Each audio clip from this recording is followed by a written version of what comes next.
And after what seems like 3 months, we are back with that cliffhanger. I'm sure Alex has been, just calmly sitting there smoking, but Cal, do you actually remember where we left off?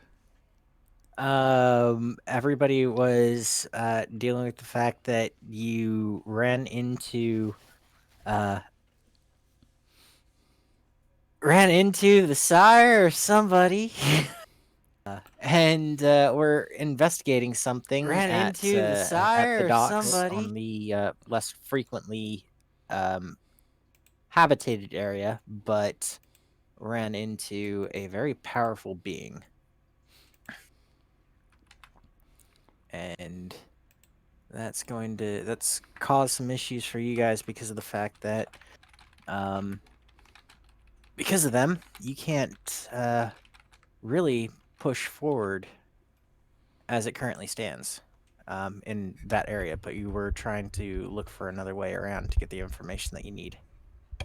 Yeah, we're trying to. Our stealthy member was trying to sneak in. We found an opening with my contacts where nobody would be there, and you could get in and hopefully get copies or kind of plug into their security. And I don't know what the. I think it's kind of a he'll figure out what to do when he gets there thing, but we need records on like the ship coming in if we can find out who's doing it. Yes. So with Filth Foot having chased us off, and me having some flashbacks to the night when Ragtag was last human, and also using his latest level up to completely cut off whatever Filth Foot was doing to tap in to my mind or blood directly. In other words, becoming the mythical coil of blood, orphaned blood, which is surely not going to have any ramifications later on. The way I remember the last thing was I was going to give everybody I was going to be ready to text a signal as I went for the security office. One, everything is fine. Make your way out, discreetly. Two, things are going down. Be ready for a fight. Three, Alex hit a motherfucker with another motherfucker. Okay, actually, three was all hell's broken loose. Fend for yourselves. Survive. But for Alex, that is go ham. Hit people with tables. Hit tables with people. Hit people with people. Whatever. Hit tables with tables. Yes. A table in each hand, just pancaking people at random. Were you involved? You are now. Yeah, because, screw the masquerade. Jesus. I'm staying the fuck out of that. Carter's like, I'm just going to be over here. It's fine, right? Yeah. Carter is probably the most sane person at the moment. I mean, Ragtag is at least trying to be tactical about things, but he's also, Ragtag, and he doesn't really concern himself too much. Carter is, Arthur was prepared to be overly dramatic and break the masquerade to run in at hyperspeed. I never actually said that. That was off camera. I know, but this is still out of character talk. And that was more of Nick than Arthur. Arthur knows better than to go essentially Sonic the Hedgehog speeds. And then you have the nuclear option that is Alex. Yes. Because we know Alex he doesn't have a subtle mode. There is no chill with this man. Oh, there's plenty of chill with him until he gets into a fight. Yes. That's what I was meaning. Like, he's fine until he's ready to have fun. Yeah. Just don't touch him. He's the Corey Taylor of the Requiem, Vampire the Requiem.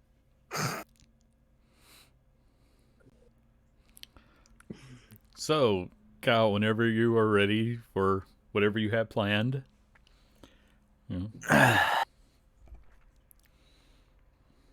find yourselves once again coming back to that night. The events of the dreads that soaked through into Carter and uh, those who were with him at the docks, slowly coming back into focus for everyone's minds. As we focus in on Ragtag walking up the road, heading for the dockyards, more maintained areas. So, as you're heading up there, what exactly is it in your mind that you're going to be looking for? Is it in regards to what do you feel finding will be best able to help you with regards to the ships that have been coming in and out? Oh, Andy's having trouble remembering everything, so I think that the first thing we needed was like uh, a specific ship. I don't remember if we had the name of it already, but if I have the name of it, then cargo manifest, any sort of records they had on it would be helpful. Security footage from the nights when whatever shipments are coming in. So I figure that getting to the security room is, at least going to provide us with information to work on. And one person is better than four, some of whom have absolutely zero stealth abilities and actually seem to be walking around with a disco ball above their head at all times. Yeah. Okay. So you do have a dock number, and Carter, from your if you got a dock number, you'd be able to check, and this is information that you can relay over to Bragtag. That with a dock number, if you can get a hold of the manifests for the days, he'll be able to get a ship number and ship ID along with a cargo manifest on what they were bringing in. Okay. I'm also just gonna point out to the DM I did purchase some contacts. If you want to go into private chat, or if you want me to just write it down, or you can check, I can fill you in on what contacts I got. Which contacts did you get? I got docks, unions, and one in the mob. Ooh, yes. You actually did tell me about that quite a while back. Sorry about that. Yeah. So you know from your contacts in the docks that that's how you guys can get that information. So I am going to need a stealth roll from Ragtag at a -3 as you're coming into the dockyard, which is very well lit for nighttime operations so that people don't get crushed. So obfuscate doesn't help with that at all. No, obfuscate does help, but it's at a -3 because of how well lit it is. Okay, that's what I wanted to double check before I did the roll. 1 success. All right. So the weakening shadows of this more highly trafficked area enclose around you and just shadow you from people's minds. You find yourself walking through, trying to follow people around, getting to the security area, but you're noticing that a lot of them. I'm sorry, I hit Clash of Wheels, not Cloak of Night. Do you want me to re-roll that? Because that would have been Because that was a lot higher. Higher for you. Yeah. All right, 4 successes. Ooh, much better. Yes. Much better. Well, the extra 4 dice really came in handy there. Yeah. It's been too long since we've played this game. I barely remember.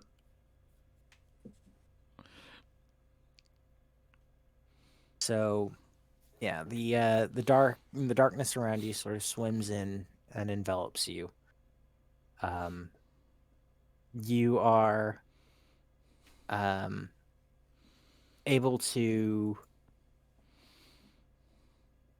start sort of slowly shifting through the present buzzing mass of humans that work the docks,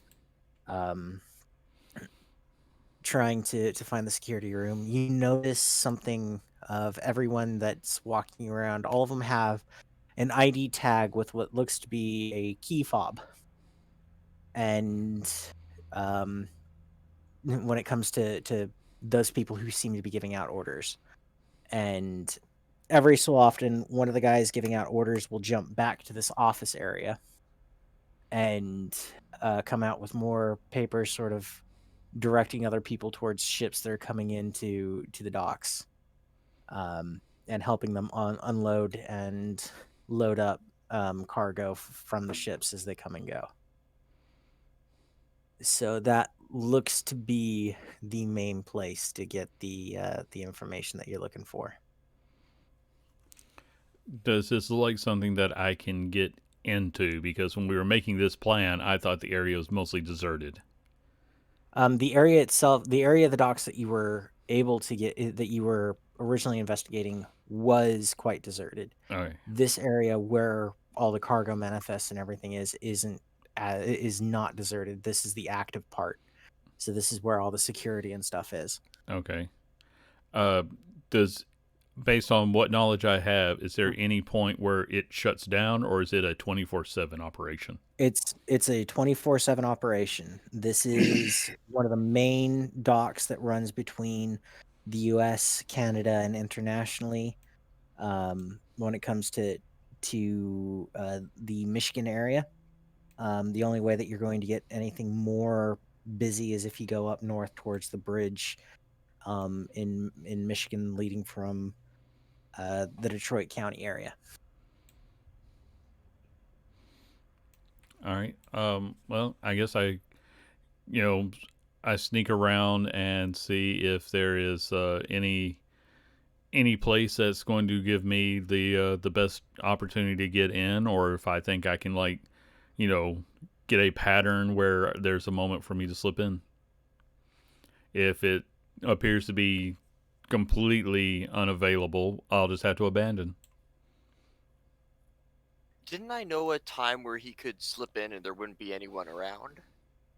I remember you saying that my contacts could help him with that, or kind of give him like an opening. Yeah, that's what I remembered. Manipulation plus socialize plus contact roll. Yeah, give me a manipulation plus socialize plus contacts roll real quick, and I'll make a roll in the background to see how this works. Second.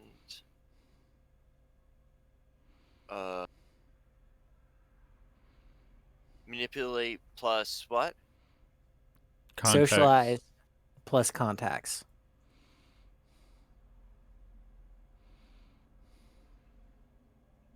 And I'm using willpower, which has how much? Willpower adds 3 in this context. So it's going to say stealth, but that's not what I'm rolling for. Fuck. 7 dice. Wow. That was a lot of ones. Ouch. Dude, get a refund on those contacts. They suck. Wow. Wow. Wow. You were so lucky that it wasn't a chance die, because wow. Yeah, that hurts. Oh yeah, there's no chance die in that, at least. Yeah. No, that's a good thing. That's a very good thing. I get the feeling if it was a chance die, they would have turned on you and called in, saying, trying to get me arrested. Or beef of security. You know that there might be a time, they say there might be a time in which they can get him in, but they can't really clear it tonight. But Ragtag, give me a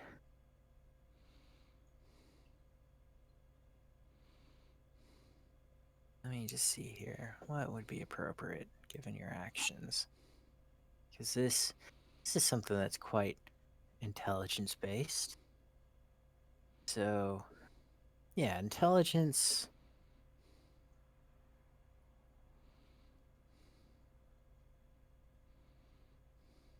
Do intelligence plus.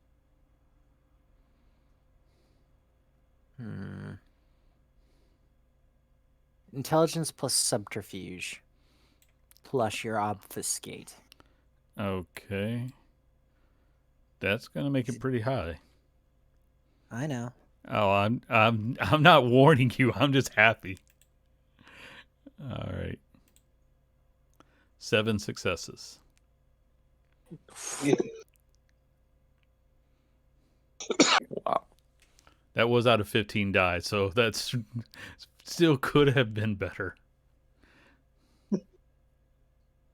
That's a 50% success. That's pretty good. 1, 2, 3, 4, 5. Shit. Okay, so you succeed your limit base by 2 over. So you not only meet it, you exceed it by 2. An exceptional success is meeting it and then exceeding it by 5, because it is a contested roll.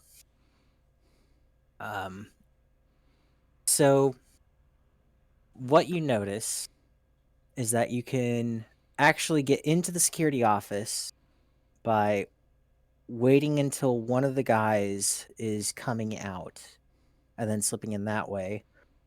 Or you could try and steal one of the key fobs off of them and get in that way. I will wait until someone is coming out because a missing fob will be noticed and will cause more people to start looking. All right. So I'm not even going to have you roll the stealth roll to get in because you're obfuscated quite well and you're just waiting. So you manage to watch them as they go in and out, get a sort of feel for how everything's going and sort of feeling for how long it takes once they go into how long it's going to be until they go out. And then you slip into the room just as one is coming out before the door closes. And inside the room itself, this drab grays and whites, very utilitarian. The carpet has not been thoroughly upkept. There's like this worn walkway between the door and towards a back counter where people seem to be getting their orders from. And then beyond that, you can see a door that's labeled security and Doc Master's office.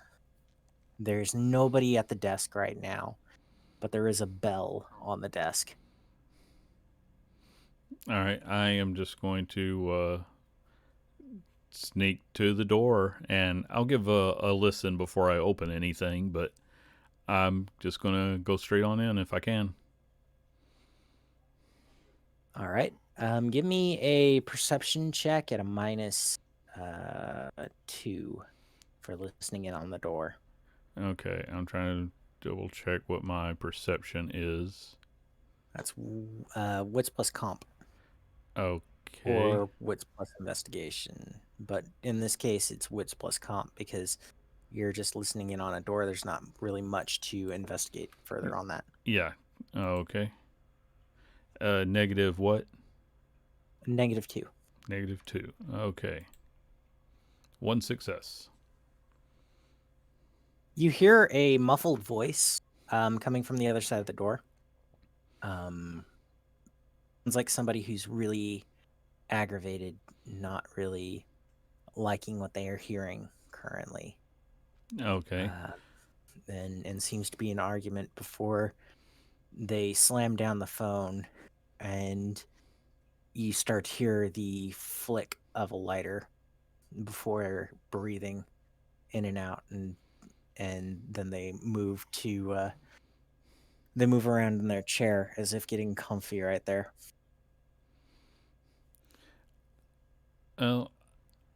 I know better than to like open a door in front of someone because not enough obfuscate in the world to hide the fact that I'd be walking straight through a doorway.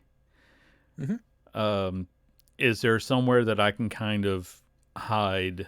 Like I realize it's a sparse location, but is there somewhere I think that I can kind of blend into the shadows and you know wait and see if there's a time when he leaves?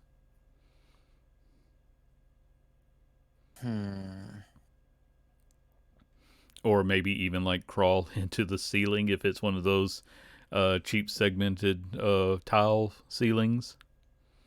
Yes, it is a cheap segmented tile ceiling.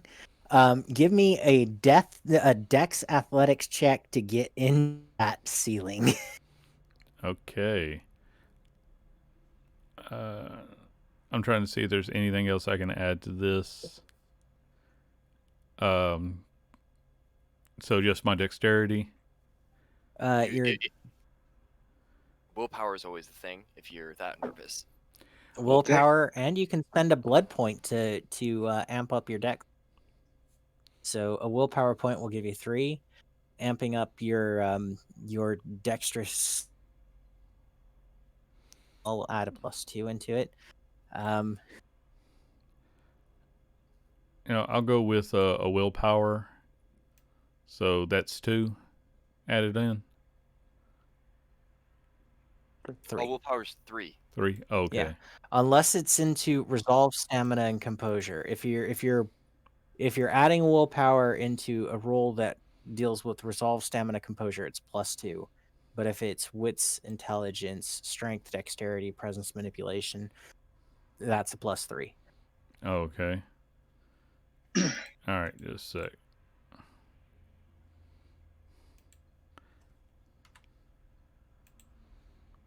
One success. But it is a 10, so. Oh, that's only for the other. Whatchamacallums? Contested rolls.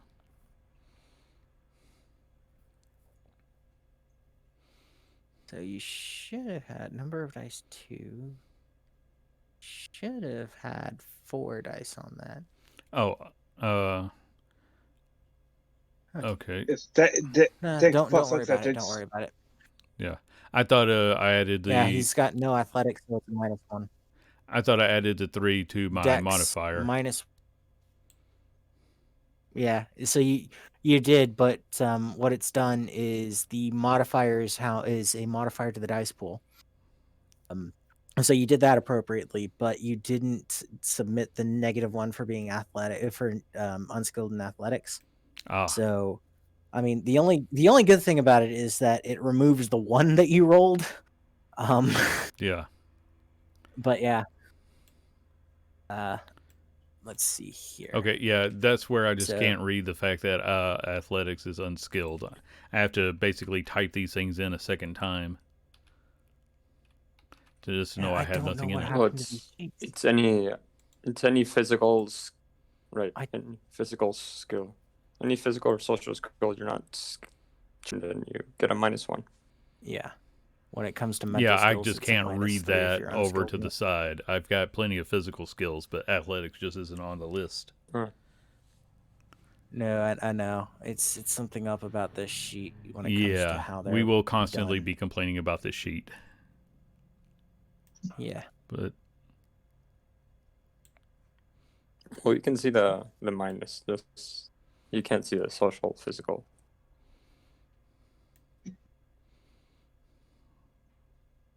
Yep. So you managed to haul yourself up into the ceiling. And once you get up there, you see these tiny little eyes staring at you. Beady. And a very soft squeak. oh, I'm ignoring rats because they don't And bother you me. find yourself. Yeah. The rat starts to run away from you. And the voice that you can hear below you is sort of mumbling to himself, the smell of cigarette smoke beginning to fill up the space between the ceiling and the roof. So while you're up here, it doesn't sound like as if this guy's going to be leaving the office anytime soon. And it's slowly starting to fill up with the smell of the smoke from the cigarettes that this guy is now chain smoking. Oh, I mean, breathing is optional for me, so I don't think that I'm going to get driven out. Nope. But yeah, you're there for a good 10 to 15 minutes now. Which while you're waiting on him, Carter and Arthur, if I remember correctly, you two were still talking to each other. And what are you two doing? Yeah, we're on the lookout. Yeah, we are on the roof on a lookout just in case problems show up. We're kind of the bike is kind of in the alley below us, and we're gonna jump down and head off if we need to. But we're kind of overwatch, if that makes sense. All right. Mm-hmm. Arthur, is your auspex up while you're watching all of this? Oh yeah, definitely. Can I get a Considering clash of everything that's wills? going down. Can I get a clash of wills roll from you? You may. I don't want to, but yes. Any modifiers? No modifiers, just straight up. Come on. Okay. Why isn't it roll? There we go. So that's no. Okay. So, 1, 2, 3, 4, 5, 6. I've got 6. Okay, yeah, that. Why did I you don't know roll? why it's not rolling for me. There we go. No, 2. Horrible. Wow. The DM will remember that. I think that's Arthur's brain has now been hijacked. 6-2. Remind you, just to clarify, Clash of Wills was what exactly? Because I'm not sure if I calculated in optics. Let me just look at that real fast. Because I did up my all specs from last time, so doubt it's gonna matter because there's no way I can magically pull out 4 successes, but Okay.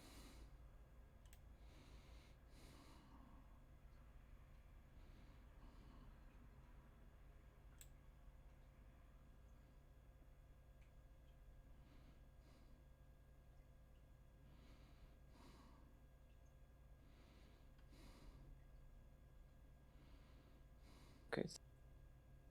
I think I've had it.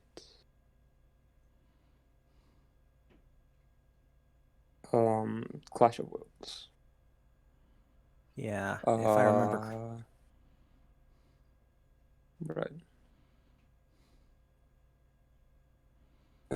Wits investigation aspects, it says here.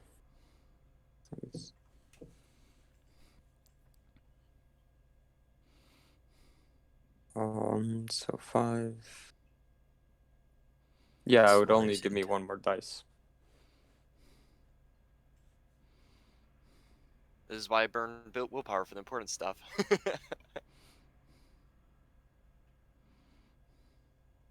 If I can, that just means I can't miss on any of the successes of the dice. So, if I can, I'll burn willpower. Or is it too late and just add 1 more die? Because, yeah. There we go. I return. Okay. Yep.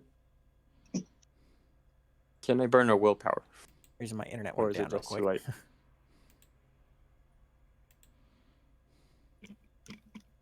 No, it's never late. Let me get back into my drive here and pull up the vampire book because I stupidly left my my books downstairs. I'm going to have to here and put my books in them if I'm going to be working from this office from now on.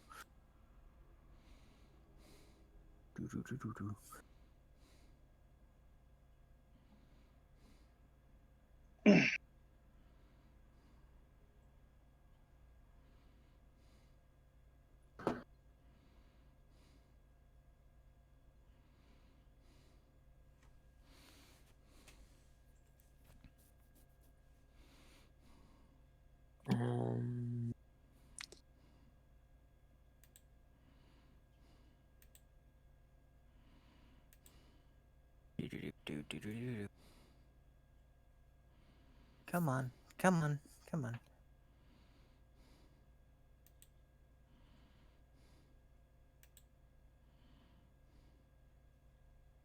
All right. Free trial.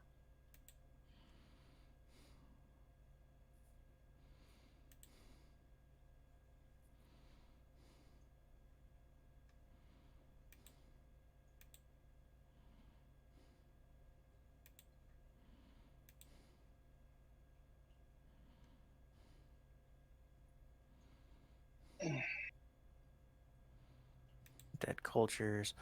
Playing that ends my go. I know that it's just before the section on aspects. Yeah, it's on. If you're looking at PDF, it's page 120, I believe. Okay. It's sidebar 2, right?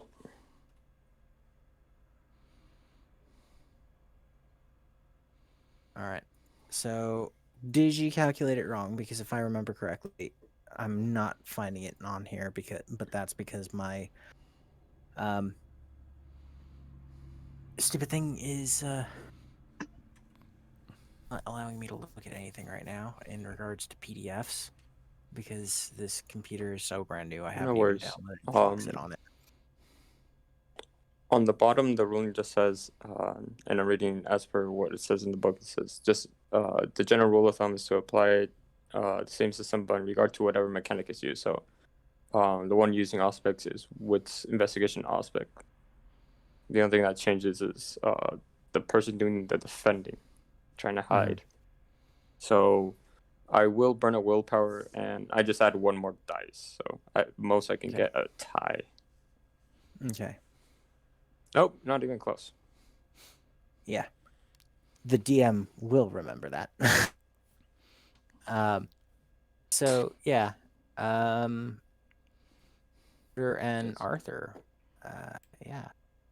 You're just sitting up there in the ever-growing cold that you can't feel, looking out for any sign of trouble. Speaking of trouble, I have a plan.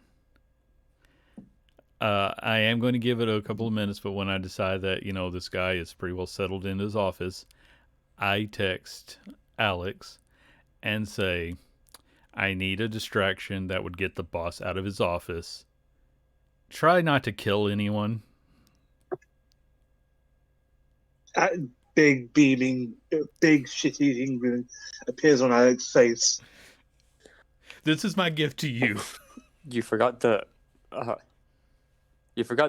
PS, and don't get killed. No, I didn't forget. He's up against humans. Right, time to hit a motherfucker with another motherfucker. That text. What's the first thing that you're gonna do? Alex looks around and tries to spot a security guard. All right, give me a wits plus comp roll to find a security guard. Add 3 to the roll because they're going to be quite noticeable as they're dressed in all black with a yellow high-vis vest that says security on the back. So that's going to be 8 dice. Mm-hmm.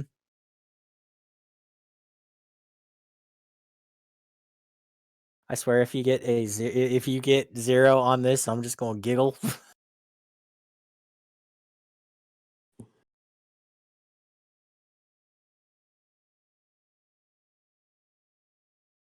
There we go. All right. You find a rather tall, very, very tanned man dressed in all black, with a high vis vest that says security across the left side of his. As you're coming up to him, he goes, "Can I help you, sir?" Oi, you! You're the one who fucking tried to own my missus, and smacks him in the face.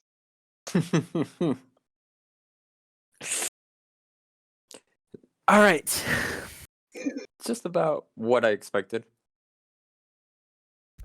Slightly calmer Yes. than what I expected, but I figured it was between start a fight or try to be a drunk and hijack equipment and get caught. No. I think like option A is like default for Alex. Option Yeah. B is like, okay, if there's another kindred maybe, but Yeah. Yeah. I could just, like I said, All right. it was this or him trying to steal a tow motor and drive away. I would have been fine with both. Alex, his defense. You're going to get one shot off on him before it starts going into needing to roll for initiative. So for this, it's going to be your strength. If you're going to straight up brawl hit him, it's going to be Yeah. strength plus -3. Okay, so that's going to be.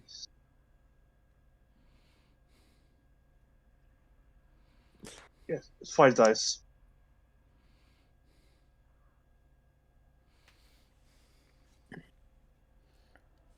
All right.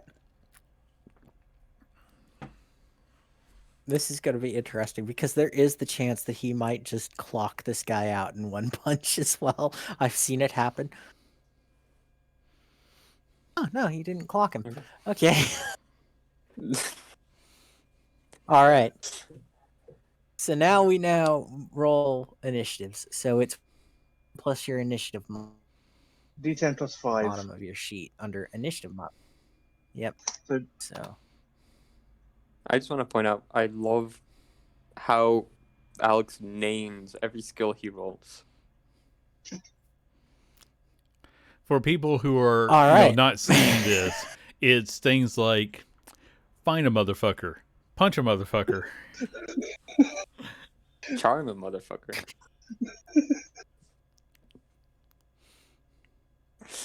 Yeah. Oh, In other words, Arch has spent way too much time designing his character sheet for his personality. that's brilliant. He needs to change it to be a motherfucker. Yeah. I mean, And here I'm over also here, the- weaponry, unarmed fighting, different levels of obfuscate for whatever need. He's just punch a motherfucker, find a motherfucker. And the fact he's called his third is harem.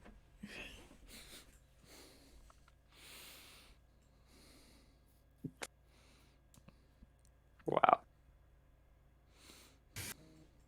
Alex, he goes before you. Yeah.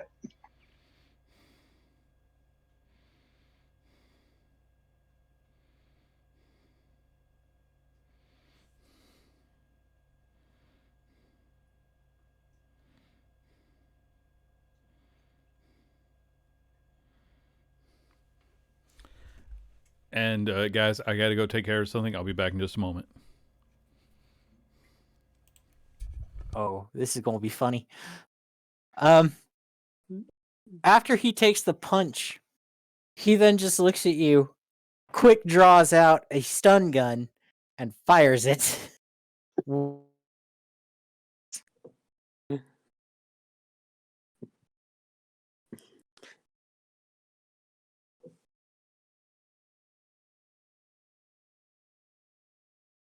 Feel like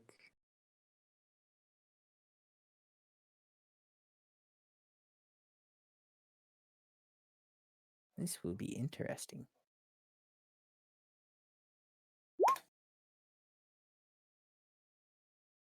I have a defense of 2, so oh, Oh, yeah. So he gets off a shot, and you now to the point of bashing, and you're now getting electrocuted. But it does nothing to you because you're a vampire. like To be fair, what? there are people, there are normal people that basically stun guns do nothing against. Like, Do Alex, nothing to. Yeah. Yeah. Alex looks down and goes, "First you try all my misses, now you're trying to get me into your kinky sex games." Throws another punch. All right. His defense is still a 3. Yep.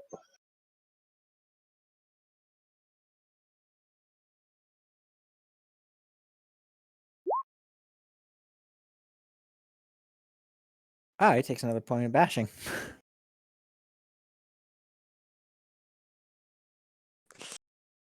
So yeah, he just drops the gun as you lay another slug into him,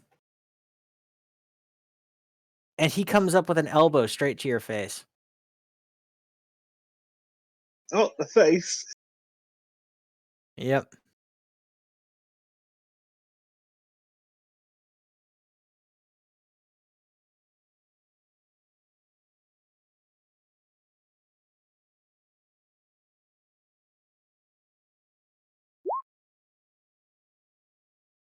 Oh. Nice. So yeah, he comes in with the elbow, and it goes a bit wild. It's not going straight for the face. He just quick reacts, and the to you. You take 3 points of bashing damage. Okay. Ooh. Mm. Alex is not. Alex shakes his head, and goes to grapple. All right. So that's going to be strength plus brawl minus his defense of 3. Do I get a bonus from MMA fight? Yeah, MMA fighter. Yes, you do. So that is going to be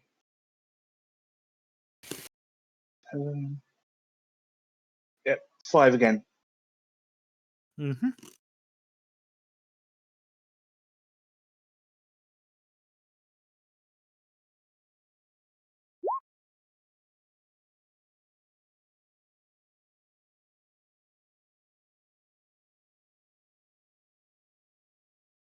All right, so you've managed to roll.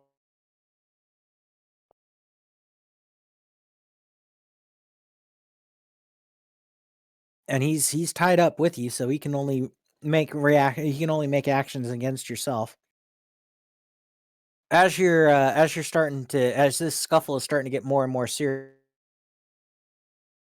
some of which are placing bets, others are just shouting the security guard on.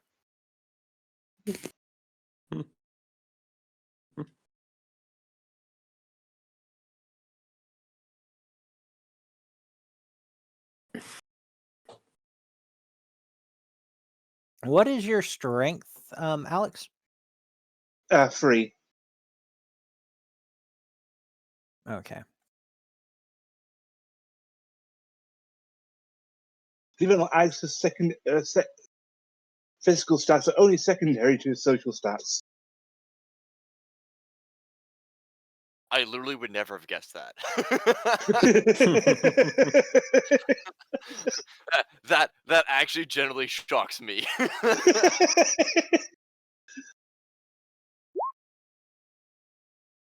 It's like finding out the barbarian has actually 18 intelligence. His highest. Loves to read, and he's got a huge. Okay. Grog don't think this good idea. Grog think we should use the mathematical systems behind it.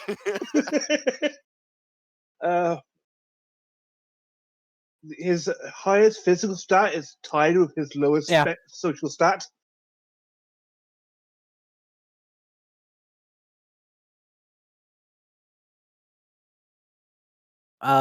Yeah, he can't break free. He moves to break out, but your strength is too. Okay. So it's time.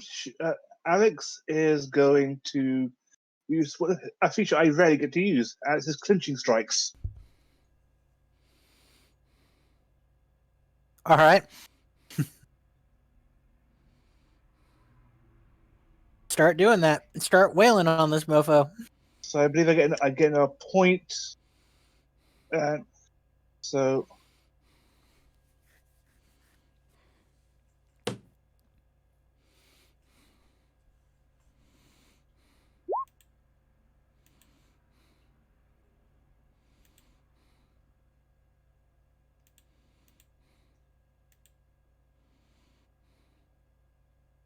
Ouch.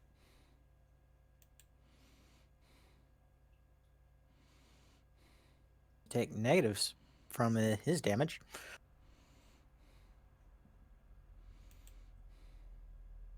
Yeah, Ragtag. You start hearing swears coming from the security office, and the guy gets to go out. He's now still trying to break free of this security guard is still trying to break free of Alex. All right. When the office is empty, I'm just going to drop down and try to find the information we need as quickly as possible. Like I said, I am willing to Give me go a wits plus for. investigation roll. All right, wits plus investigation. At a -2 because you're having to do it incredibly quickly because you don't know. Can I add computer going on skill in to this at all? Yes, you can. Okay, that's going to make it very high then. Okay. Oh yeah, if it wouldn't be that great, I would say burn a will, but yeah. Okay. Gonna be like -2. 17.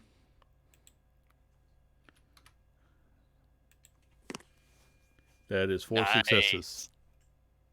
Good. You managed to find a manifesto for all the ships that have been coming in the past month. But cross-reference it against the dock number that you have from the dock that you visited earlier tonight, and you get a of the Casablanca. You do manifestos for the Casablanca, but it comes in regularly at the end of each week, and it just comes in, settles at the dock, refuels, and then goes out again. Okay. Is all the information that you can. It does not dock and give a cargo manifesto. It just docks and gets some more fuel.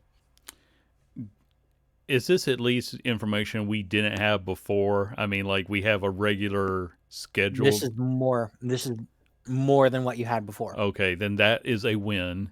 I'll get back into the ceiling. Actually, no, I don't have to go into the ceiling. I just cover up my traces and sneak back out. And along the way, I send the all clear to everybody. I realize Alex probably won't receive the all clear message, so it's there whenever he calms down from whatever his distraction is. If I can find a way to signal him physically, I will. Yep. On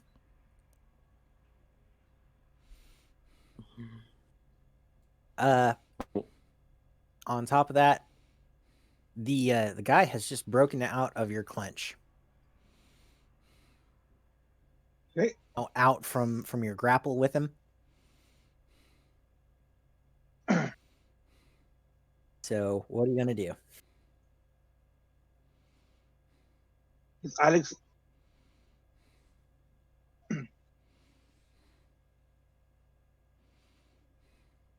as Alex breaks free, he hears his phone go off. Go, wait a minute. Takes out his phone.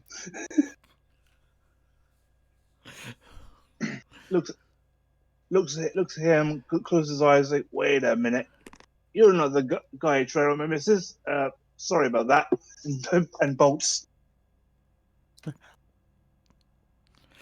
I right, believe give me- that was as stealthy as he could be.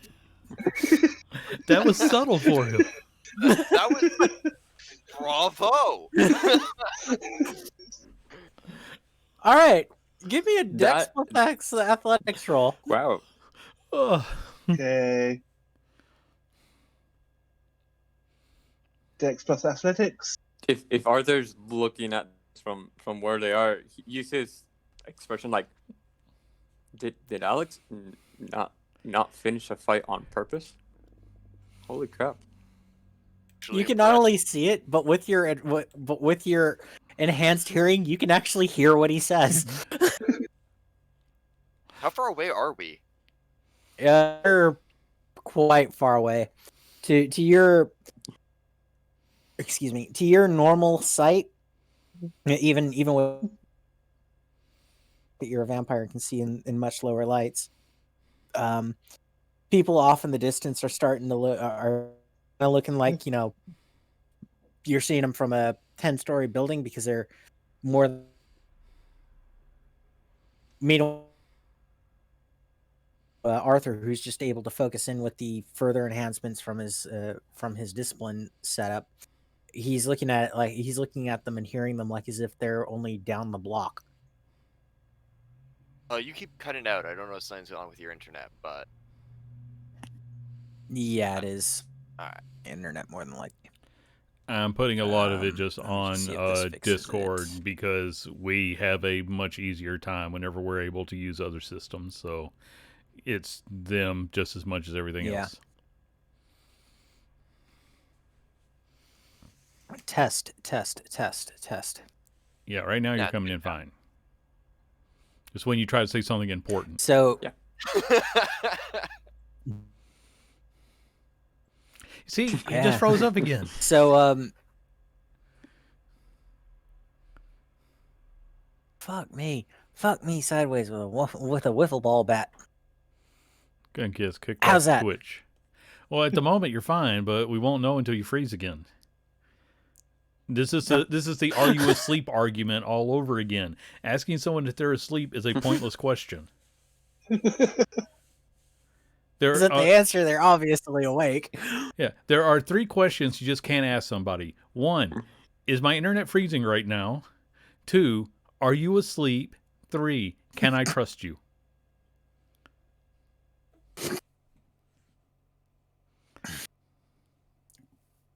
Yep. My logic is sound. So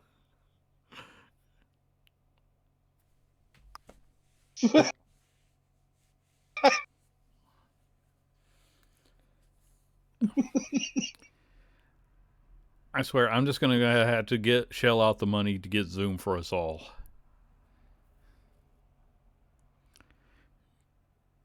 Because whenever we play on Zoom, he's fine for a solid 3 hours. Now he's completely frozen.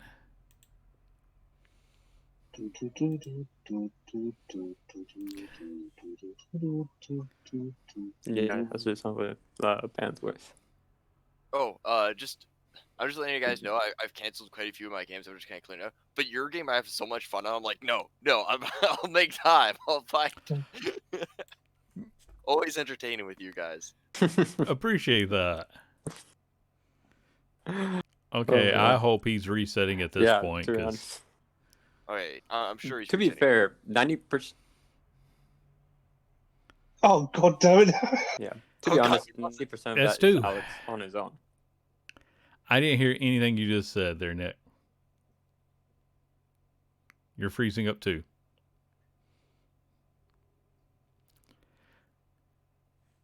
Oh, you gotta be kidding me.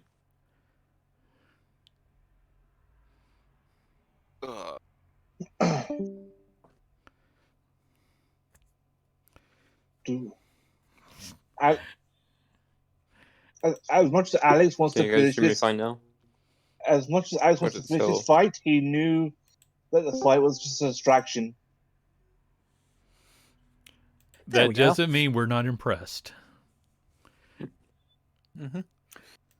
okay. So, yes, to Carter, it looks like as if it's going on from about a few hundred yards away. So people are quite a bit smaller. Think about looking at a ruler stick, and they look to be about an inch tall.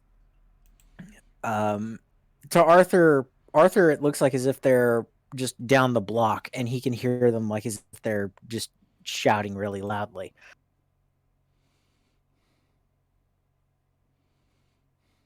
What do you mean? What? He actually left the fight? I see something going down. Yeah, he didn't clock the guy out. Not even close. Huh. I mean, you all should have gotten the grappled him text to instead of, say, Yeah. doing that disperse. haymaker he likes using so much. All right. Well, jump down, get on the bike. We'll meet up. Yep.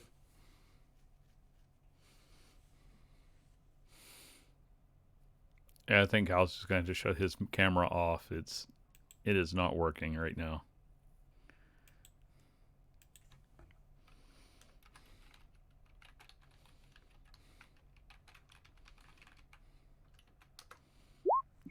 Oh, Cal, I can see your eyes moving. Yay! All right.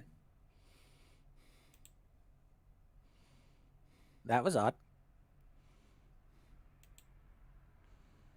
See you now? No, you're still freezing after every couple words. I would turn off the camera. It might really help. Yeah. It's going to save you bandwidth, Yeah. and it's going to be less disruptive to the story. Yeah, because seeing your face, God, so disruptive. Especially when it freezes and does nothing for 3 minutes at a time. How's that? I mean, you're sounding fine at the moment. We'll have to let you know long term. Mhm. Much better. Yeah. Hardy, har, laughy, laugh. I'm talking about from the technical side of things. Yeah, I know. I'll make fun of you once we're done. Once we're done? Well, I want to get the story flowing right. This is... Okay. All right. So, to Arthur and yelling really loudly, to Carter, if you were to take a measure right now, you could actually measure them to being about the height of an inch from your perspective, and where you it is keeping pace with Alex, even though he beat up. So you're doing quite well here. All right, I'm gonna kind of jump down. Is the car there also, or like where are the vehicles? The car and vehicles are close by to where you guys were, in order to get up to the lookout area, because you're also the getaway drivers, if I remember correctly from how you guys planned it out. Yeah, I'll jump down, get on my bike. I assume Arthur is also getting into the car or something, and I'll get our running friend out of there. I'll pick him up.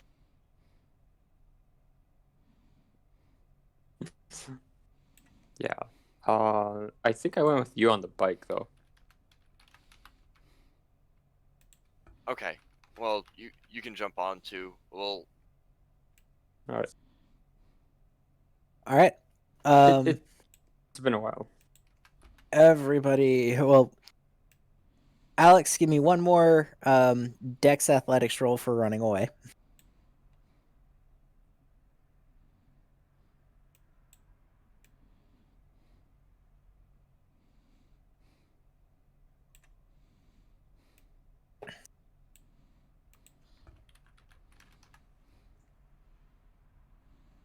Starting to lose him. this poor guy, he's gonna be like, that piece of shit. He just walked up, beat me up, and left.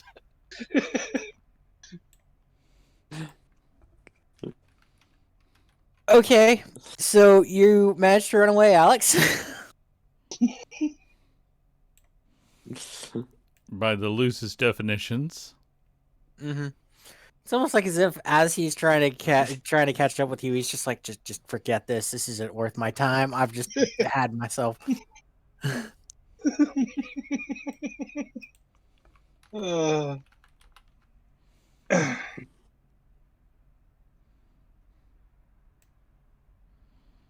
uh, that was a bit of fun, I suppose. All right.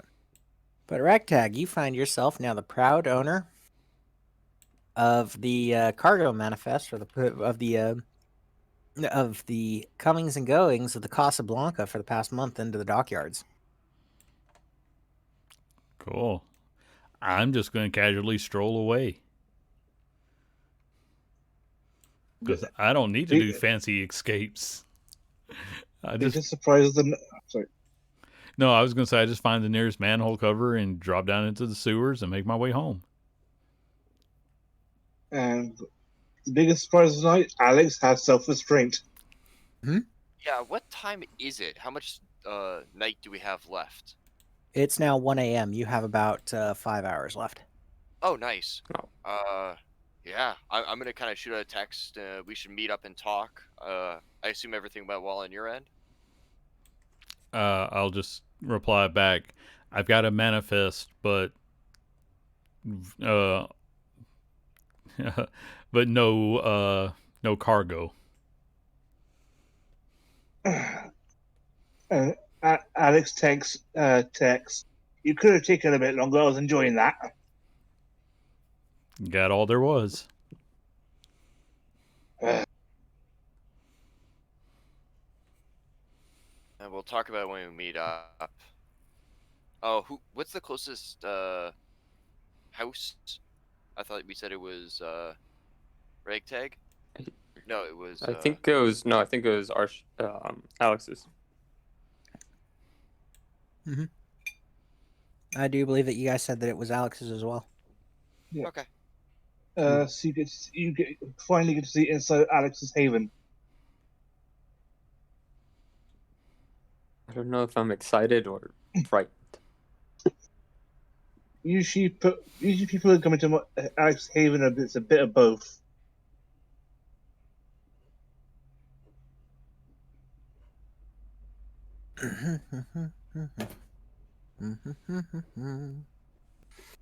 So, this is Haven.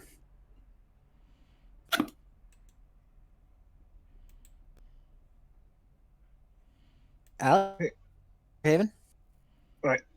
Come on, guys. And Alex takes goes up a flight of metal steps on the side of the building.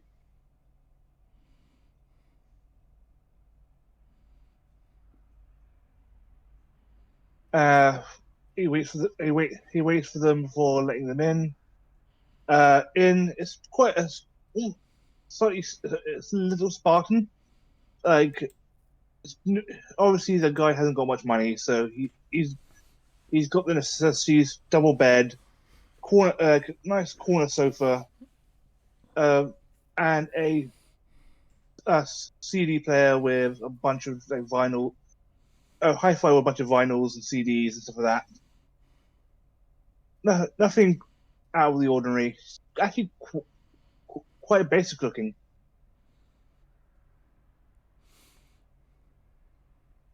Take a seat, guys. I'm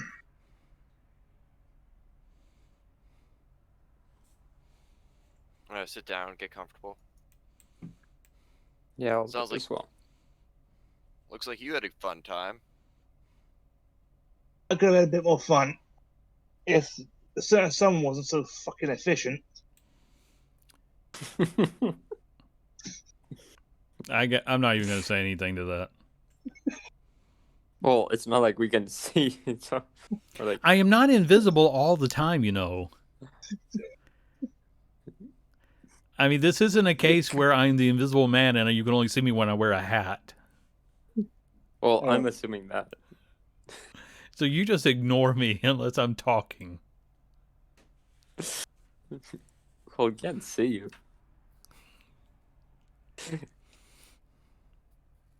Alex plops down on his bed, takes out a fag. Right. What do you get? Well, they show up once a week to Shockingly, that refuel. went smoother than I thought. But you got the name. That's something at least. We should be able to find out where it's coming from. Maybe the captain. Probably can dig up quite a bit of information. Just I need a little bit of time.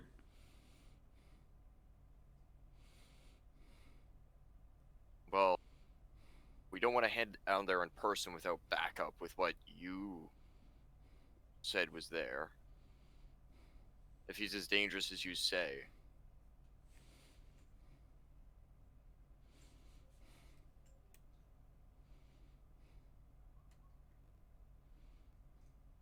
Yeah, it's true.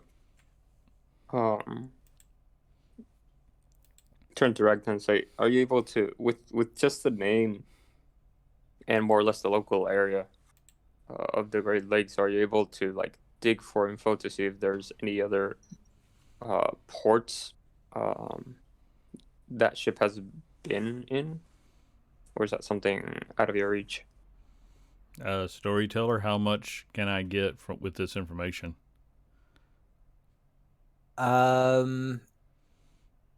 With the fact that you've got its name, the ship registration number, quite a lot, you're just going to have to get into somewhere where the boat be needing to. You'd have to get into some form of registry database in order to get that further information. Okay. So we're talking about a few days of work. Yeah, you're talking a few days of data crunching and hacking into systems and having to get in through that way. Okay. Well, that's basically what I am here for. So.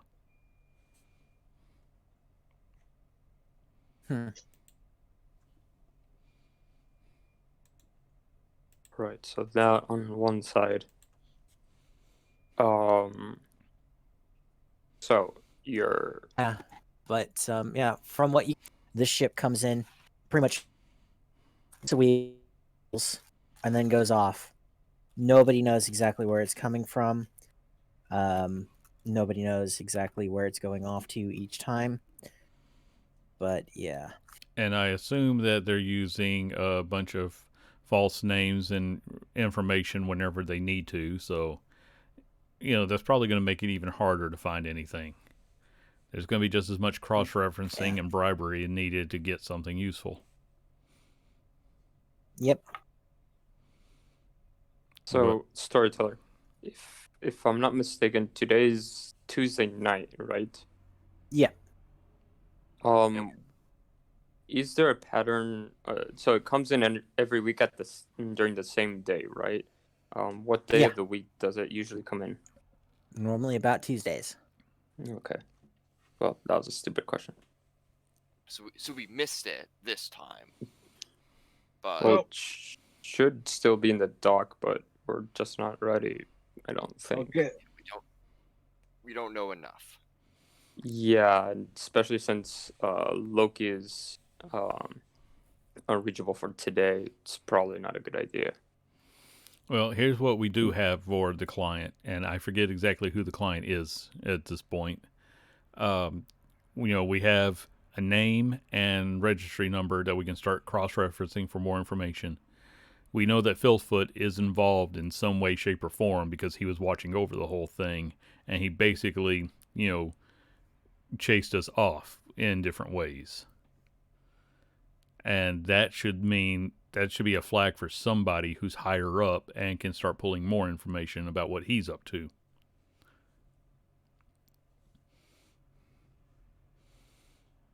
The first time we ran into Filth Foot, I remember it was the first session, but beyond that, I don't remember why we had to go and talk to him. We needed information, and he is an information broker. Okay, perfect. So what's up next on our list? The vampire. We have Alex's small mission of the fisherman, I think, was one. Yeah, someone murderizing humans. Yeah, and we are meeting the werewolves later in the week. I believe Thursday. Storyteller can correct me on this, but Thursday I'm probably not going to be very disposable since I have a family meeting to attend, and you all probably won't be able to attend, seeing as we're of different clans. I do have a random question. Anyone know where Jim is? One of these all-night ones. Or Jim? No. All the gyms I know have closed down. Fuck. I mean, I That guess fight if I put- know of one because I know the city fairly well. Yeah, I'm from Chicago, so it's different part, but If that fight told me anything, one, I could have probably beat the shit out of him, but still, I think I'm not much stronger than I was when I was a human, so I could do getting a bit of intensive training in. That won't do anything. You could always go down to the riverside or wherever it is that people are being killed and do some hunting there, because nothing is better than actual experience for getting better. No, that is not a solo job, I think. Well, I've got Maybe. research to be doing, so I'm going to get to that. I agree. Do you want... I think we could do some hunting around the area, see if we can help narrow down this kindred. If it's more than one, we'll need backup, but if it's one and he's not too old, the two of us should be able to handle it. Well, sounds good. We don't know anything actually on that. I agree. So we should That's start why hunting you go down Yeah. and find out. Yeah. He gives Ragtag a stare like. Well, apparently you can't see me, so it doesn't matter. You're probably looking in the wrong direction. Probably. I'm pretty sure I am. I'd take my hat off and hang it on a hat rack, and you'll stare at that. Are Hey, you get wearing a that. hat? That was an Invisible Man reference. Ironically, never read that book. It could On be the worse. You could start making reference to Hollow Man.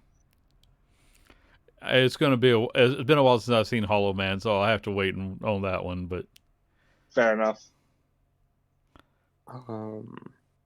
There's also the possible connection to the mages of Chicago. Mages go crazy for Atlantean symbols, which was where we found the phylacteries. Wizards are into this too? Great. Yeah. So, wouldn't be bad to talk to some mages. I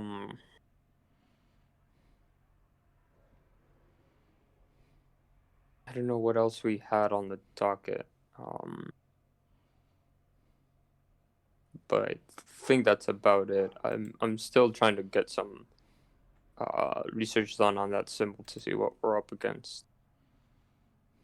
So let me get straight. Right now, we're doing nothing.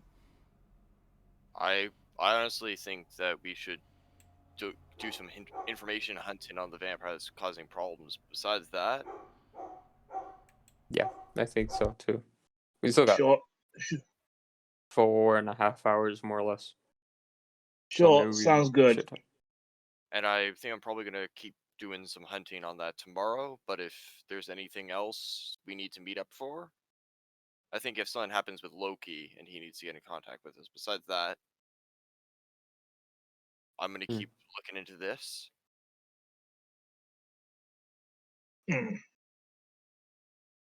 I'll join you with that. I ain't the old investigation, but So I can at least back you up if we need to get into fisticuffs. Arthur, do you want to give us a hand with that? I'm not the best either at it. Oh yeah, I'm definitely going. Suffice it to say, probably can do with my senses. Since Perfect. we're investigating instead of actually And, fighting. hi- Yeah. and his claws and my axe. What's that It's- from? You have my eyes. Sounds like a reference. You have my to claws. And you have my And- charm. I know he points to his guitar in the corner. By the way, out of character, has Ragtag told us that Filth Foot, he discovered Filth Foot is his sire? No, because I'm not 100% sure of that. Okay. I know he's in the family tree, but I'm not going to say that just yet. All right. So in character, regardless. So Filth Foot is an information broker, and he's protecting that vessel. That means that probably something even stronger is on board. But it piques my curiosity that. Well, it's possible something's not strong. It just needs protection, and an old vampire will do that. But to force him to do manual labor like that—that's surprising. Well, here's the thing: if you have a lackey, someone who's already a sire, I would imagine someone with some like dense blood, like really red blood, is under this whole thing. That's for sure. And I'm not so sure it's the brood. Does seem a little smooth for them. Yeah, this seems way like they're under the radar, but they're more like see you and kill you from the little info that we've found out about them. We'll fill Loki in tomorrow. Right. Besides that, Yeah, I just think this is starting to get a little hazardous, for lack of a better term. Alex, your security system goes off. What the fuck? Alex gets up, cracks his knuckles, pokes his head. Where? Can I hear anything? Do I know what direction the break-in's happening? It's just the alarm is sounding. Alex pokes his head out. You don't see anything. I will poke my head out. Give me a Clash of Wills roll, Arthur. Burn no willpower. Oh, let's hope it. Yes, I will use that willpower. Okay, so let's get it. So it's +3. Oh! 10 successes. Wow. Arthur is on his game. And that's out of 8 that dice. makes up for the one that I didn't see. Yeah. Oh. I think that's like, how much of a override is that? I have no idea. That is what we call an exceptional success. That was 4 10s.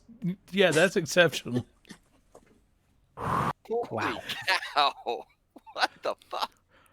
4 Sorry. 10s, 4 Arthur 9s. sticks his head out and sees everything. I see. By the way, I see quite through literally, time. Arthur can see a bullet before it hits its target. Then how come you can never see me? You can see the expendable crew. Pretty much. He's like, wow, what is this dimension? Yeah, that's pretty much how it goes. You poke your head out after everybody's looking outside, and you see running through the courtyard and then clear cutting right over the fence, a hobbled, misshapen figure with black feet just jumping over and running away and down the street and continuing as they can. What do your nerd eyes? Hey Arthur, what do your nerd eyes see?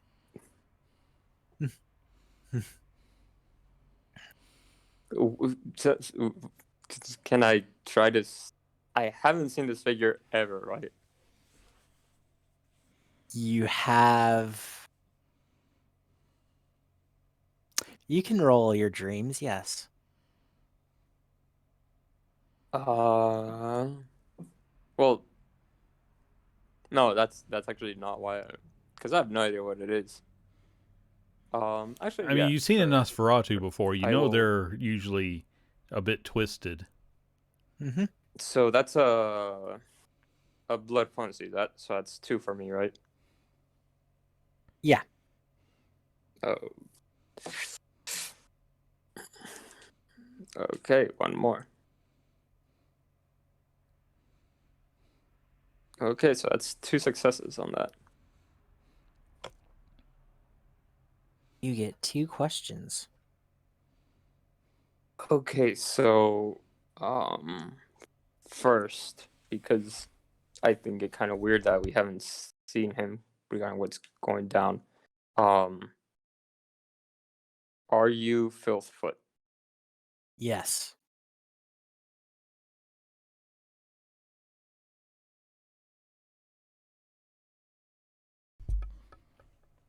So, Andy, has Ragtag given any suspicions about Siredom, or not even close? Well, until today, I didn't really have a suspicion. I'm really trying to remember back to the last time we played, and I said that Filth Foot was watching me, and that I had been able to, and I just said today that I had basically found a way to cut him off from my blood, or I was able to find a way to suppress him. To be fair, I think probably more important questions need to be asked like that, like who he's working for, but that's up to you. No, it's yes or no questions. That's why. Oh. So I don't. I'm really trying to remember. I don't think I had given too much away because of the fact that Ragtag just sort of made these connections in his own mind. So all I've been able to say in character is that Filthfoot was watching us, and I found a way to help insulate myself from him. But I didn't know enough to say he was. Okay, so my second question will be: are you protecting the Casablanca? Yes. All right, there we go. Because it was either he was protecting the Casablanca or someone on it. Do you point out that you saw him run off, and is he literally invisible, or? So what you see is like me and Alex looking out the window. Alex sees nothing. I'm like, there, Alex, there. I don't. Where? There, and he literally grabs Alex's head and twists it to where he sees Filth Foot. Can you not see it? So he's invisible. He's using the. Would other senses besides human work? Unless you have Auspex, no. And there's a reason for this. What Obfuscate does is it actually shields you from the mind's eye, while Auspex opens up the mind's eye. So the only sense he access other than his main 5 senses is his sex sense. I think we need to stick together. Okay, so since I'm seeing it and Alex isn't, I'm suspecting that my Auspex is at its peak. So I'm like, okay, Alex, get away from the window. I'm like, Ragtag. Do we want to follow him? Alex, close the window. No, hell no. Guy closes the window. From seeing Filth Foot, I didn't get any like alpha kindred feeling, right? He's too far. He is way too far away. Okay, just double checking. Alex, close the window. everybody huddle. That was our dear friend, Mr. Elder Nosferatu, Filth Foot. He's keeping tabs on us, apparently. Oh, fuck me.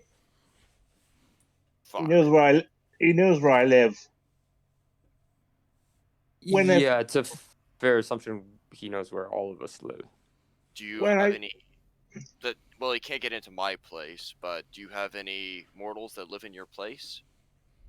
No, but mine is fairly, And when I have someone creeping into my place at night, I don't expect a Nosferatu.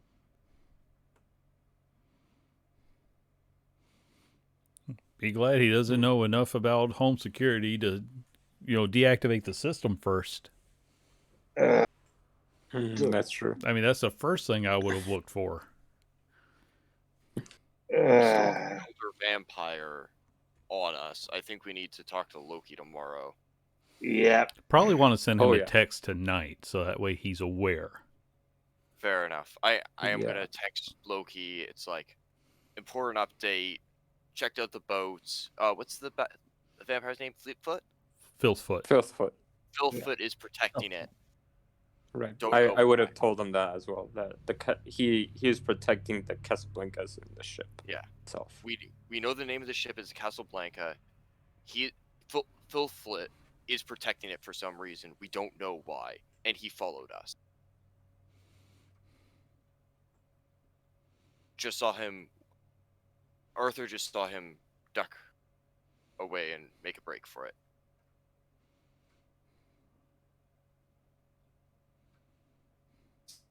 From a different number, giving you intersection, saying, meet us here in 20 minutes. Can we make it there in 20 minutes? And with that, yes, you can. Okay, that's always been my question. It's like a Mr. Wolf from Pulp Fiction thing. All right, that's 40 minutes away. I'll be there in 20. Or is it like a we need to leave very soon thing?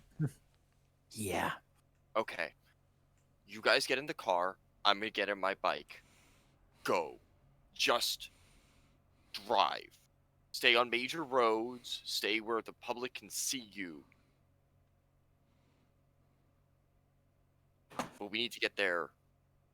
Right. This is Without breaking masquerade. without making masquerade, if possible. If he breaks it first, we do what we have to. But I'm not gonna start that road. All right. Alex Ragtag, go in the car. I'll go with Carter on the bike. I need to All right. stay alone on my bike. If something does go bad, I'm gonna ditch the bike.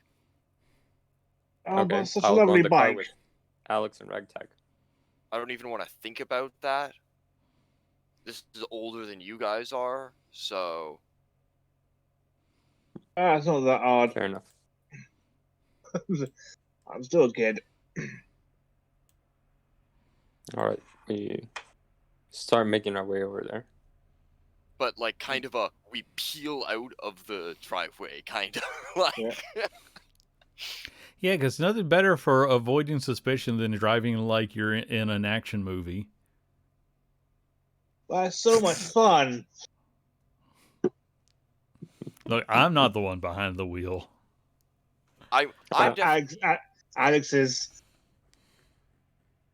Oh, yeah. I'm definitely, and I'm on a swivel. I'm waiting for something bad to happen. Yeah. On the way, I'll keep my aspects up. Actually, how long of a ride? Could I get a resilience for the drive? Yeah, if you want to use the blood point towards resilience. I'm gonna. I'm nervous enough. I am. All right. Just in case he hits me from behind or something while I'm on the road. You guys get to the location without incident. You feel like as if eyes are watching you from all over. But as you get there, there are 2 cars. One is Loki's, and one is from their night at the court call. And you are met by one is Loki, the other one of the others is the Prince of Detroit, and then the other 2 are his entourage, his left and right hands. At which point Loki just looks you all over and then looks up and down the street. Which one of you got compromised? Probably Hans raises me. his hand. He could see through my obfuscation. And he followed us to his haven. Well, Before he knows where my haven is. And he can see through your obfuscation. He could. All right. I think I've insulated my blood a bit from him, but there's a chance he's my sire.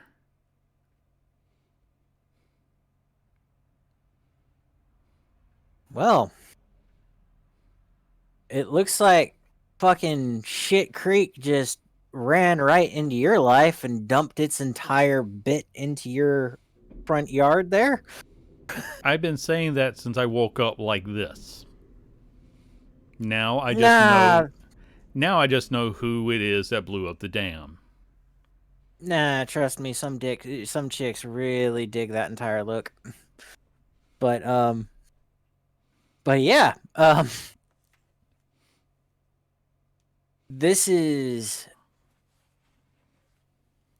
Do you guys have a shared haven that you all can use from now on? And No. all right, I could I've cramp been up my recommending- place. Probably the safest. I've been recommending we get one. I have mortals at mine, so at the very least he can't walk in. mm-hmm. I kind of like my own space, but yeah, this I might need some backup. We could start looking into a shared haven. I definitely think the extra security we could put in that place would be appreciated. The Prince of Detroit looks across you all now. The ship's name is Casablanca. And Yep, you're that sure is about correct. this? That's what was Yeah. on the manifest. You know it? Oh, yeah. Yeah, I do. Anything you It's can a- tell us about it? It's a ship that we burned down and sank in the Michigan in Lake Michigan about 2 years ago. Matter Should of we fact, having this conversation somewhere more? I kind of do a look around my shoulders, private.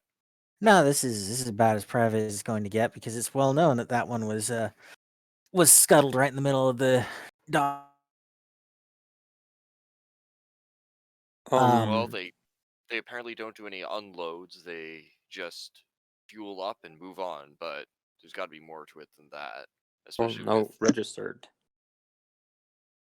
Nothing that's registered in the manifest. Doesn't mean that Yeah. they don't do. Storyteller, the incident happened in Detroit. Was that more or less coinciding with the time period that the ship was lost? yeah. why was it scuttled? I scuttled it because there was a cult on it. Not long after I managed to get everything destroyed, I had to What? come down and came down here to deal with some last remaining holdouts. We caught word of a brood cult using the ship, and we scuttled it.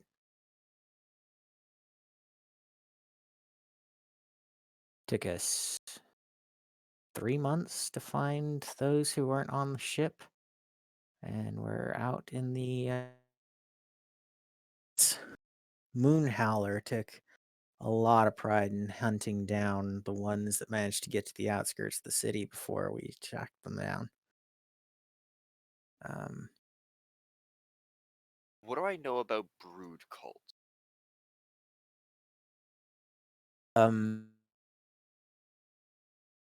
you know them as being very particularly nasty. They if they set up shop in any place, they're pretty much like an opportunity. They go in, cause as much havoc as they can, trying to bring the city down. And they're notably linked to the demon by law, or at least they claim.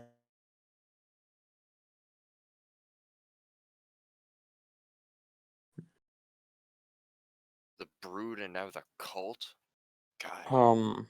What uh what can you tell us about this cult of the brood that was on that ship 2 years ago? Mm, They Okay. were quite young, just setting themselves up, and they hadn't managed to really set up anything in regards to uh, their bloodlines or really starting to set themselves into um, the alt lifestyles of Detroit at that point. We got to them quite early, but that was because they screwed up any sort of thing that came out as the irregular was really getting um, inspected by myself and Moonhowler and by everyone else. So when we started seeing disappearances around the docks that were more than what the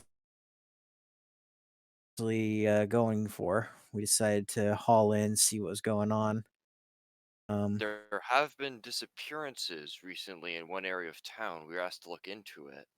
Mm-hmm.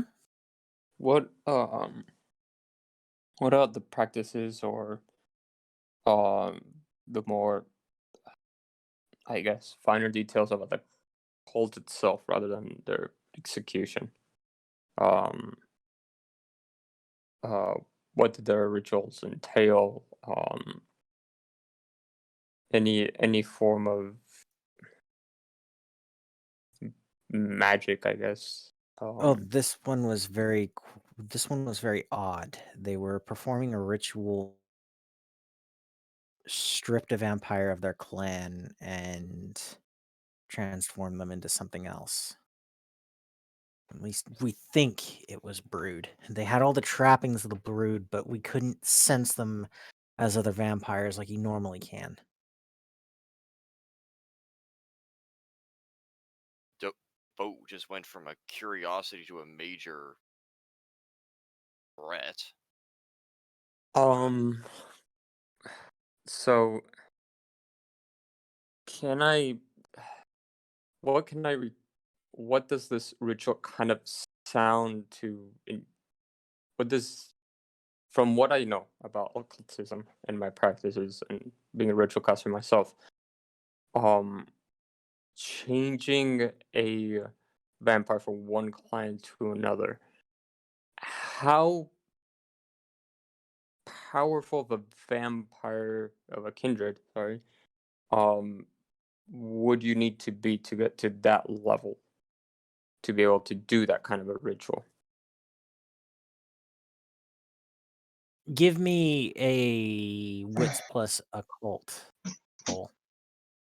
Okay, so that's 3, that's 7. Okay, so I have divination and witchcraft. I'm guessing none of them apply, right?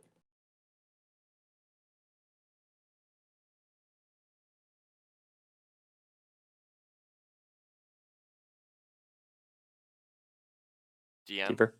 Huh? Yeah. I have divination and witchcraft. None of them apply, I No, imagine. neither of those apply. Okay, bummer.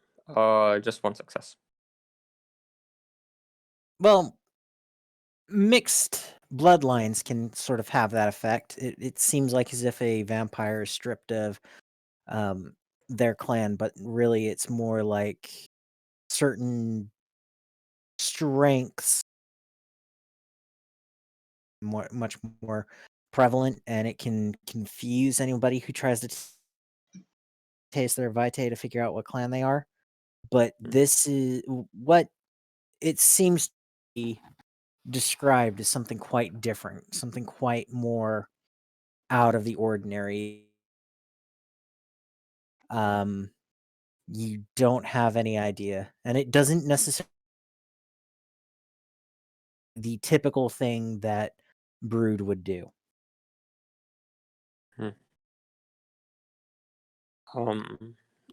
I asked this the Prince of Detroit.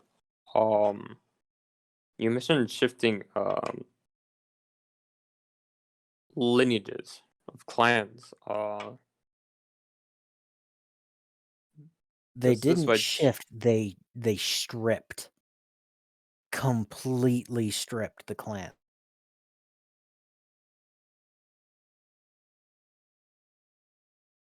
okay, that is I mean, repulsive first. What clan? Yeah, I was about to ask, did they have a certain preference of stripping certain clan members or transferring them into a specific clan? no, they had more of anybody who is of Polish, Lithuanian, Belarus in their mortal lives.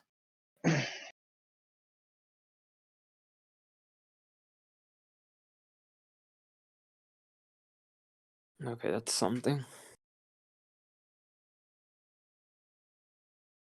And it was quite quite harmful because my people in Detroit, they have very heavy draw the African American community, but we've also got quite a large amount of Polish and the Ukrainian. So yeah, to see that they were specifically targeting an entire lineage, it would have been quite devastating if they then started to attack the human population.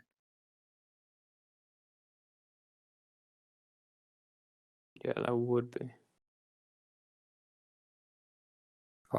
Seeing as in the future this might become a possible we're gonna run across or possibly run across people of maybe that same origin. Are there any bloodline abilities we should be aware of, or any capabilities they've shown in the past, so we're kept on our toes? What made this cult is the only reason why we managed to nail them down was because of the fact that more people started to disappear frequently. But other than that, there was no way to tell them apart from kindred and kind. There was no way to really catch them out just by looking at them. They didn't react. Beast.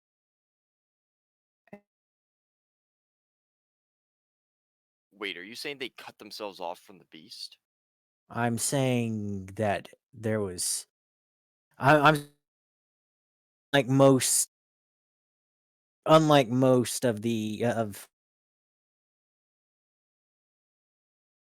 Brood, they did. They managed to somehow strip themselves off from the connection to the beast. And the only other group that I've heard of in regards to that, even in rumors, is the Seven. But rumors. We've had multiple rumors of the Seven being complete clans to ghoul family lineages. but these guys were distinctly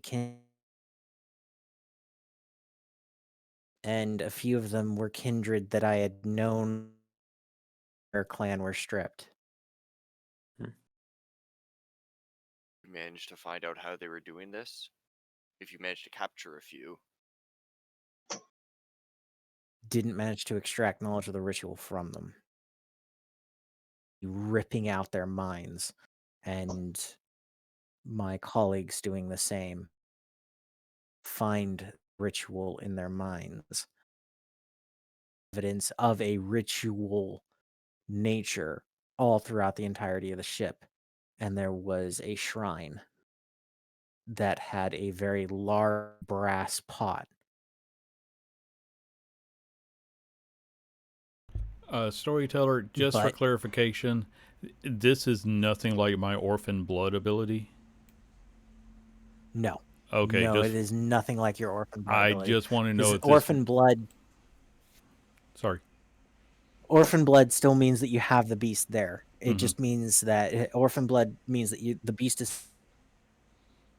Even then, you can switch around what clan it seems like you are, but you cannot effectively strip clan and beast. Okay, At I was all. just curious The if beast is maybe still this there. was something Ordo related. It didn't sound like it, but I just wanted to be sure. You said that this was a strange group, but what I know of the cult is they bring chaos for the sake of chaos. What was their goal? They were just there to as many kindred as they could. This wasn't chaos for chaos. It specifically targeted for destruction, and then specifically targeting very specific lineages for this entire stripping. Did they only go after kindred? Yeah. We had to. So none of the other creatures of the night were The affected. No werewolves, no wizards. Is we it specifically. I specifically asked a few of the packs that, on the werewolf side that deal with Detroit if they were noticing anything going on. They weren't. I asked a couple of the Magi circles if they knew if they were catching anything of this sort going on. They didn't. They were follow up on the investigations as much as we were, but it was a dead hole on all sides.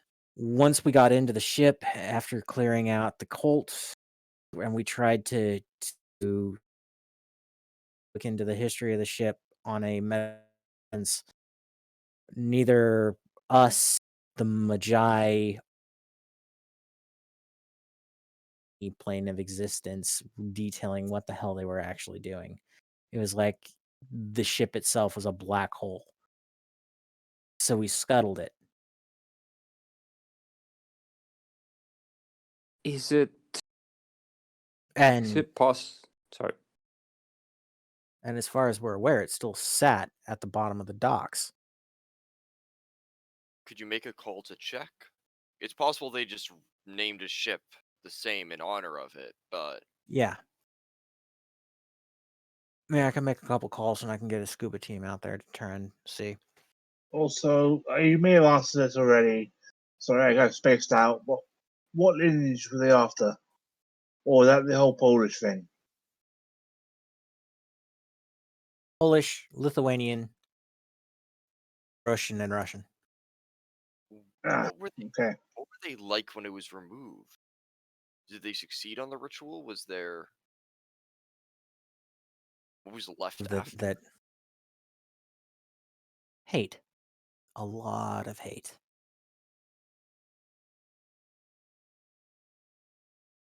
Is A it lot of hatred.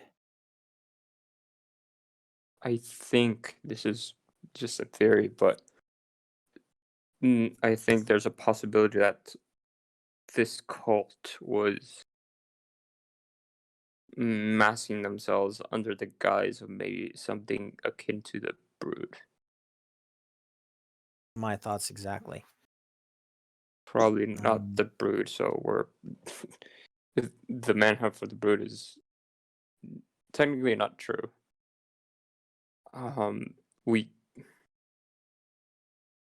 We can't deny that there's a possibility of them coming back until we have any verification about Casablanca burying themselves or maybe other cult members. Storyteller, the conflict in Detroit replaced essentially Detroit with a majority of maquettes, or was it the other way around? The majority of maquettes were eradicated. majority of maquettes were eradicated at the hands of the prince that is who Right, of is a course. maquette himself. Is it? Hmm. S-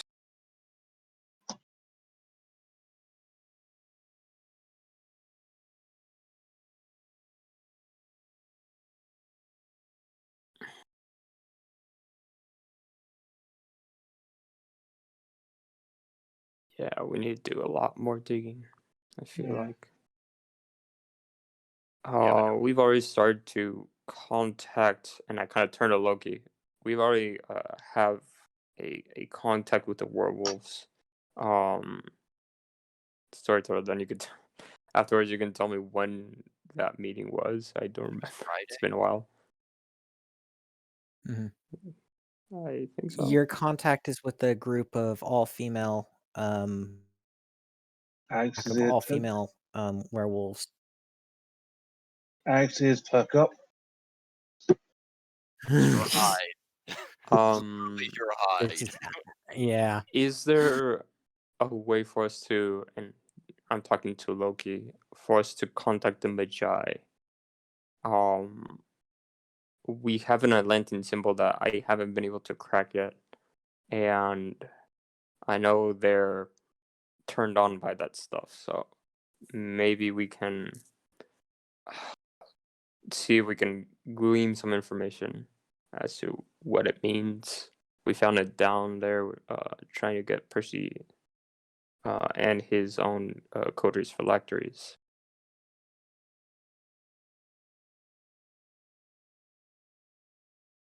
That would be Things are next.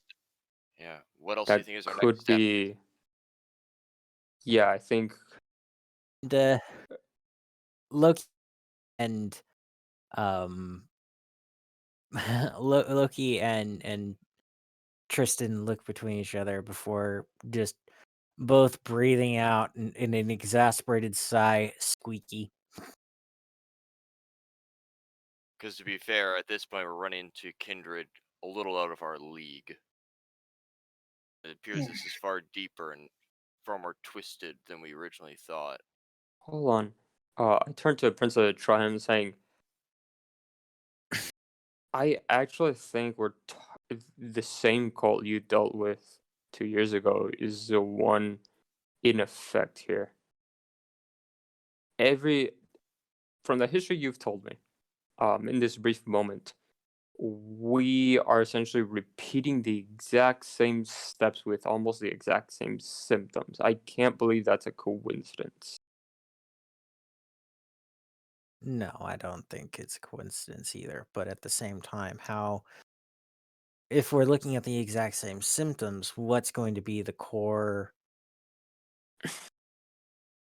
causing this to come What? back up? Because Well, this is good because we needed.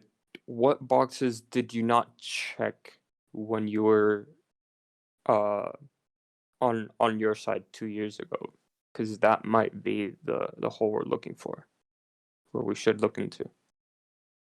there wasn't really anything that we couldn't uncheck. Um, they had all the trappings of a cult. When we hit them hard, they scattered. The only thing is that once we tracked down all of them, and I do mean all of them, we couldn't get much information out of them. It was like as if they were prepared for that, but at the same time, we know that we got every single last cult member because we hunted down every single fingerprint that showed up there. We hunted down every little hair follicle that was shed by them. We did several back traces through every single hint Okay. of evidence that we could when it came to outside of the boat. Because very specifically, when it came to the boat itself, that was the black hole. Everything else around them, when it came to their interactions with the city and everything, we could track them down. I'm gonna ask a So, question. There was a murder here that we found. There, I'm gonna pull out my phone and hand over a photo of the splayed corpse we found. Was anything like that ever found? oh shit. That is a completely unique problem. Oh, it is? Yeah. Oh, I thought there might be stacking stuff. It's just that at this point, you're so like, it looks like master plan, so I'm thinking everything's connected.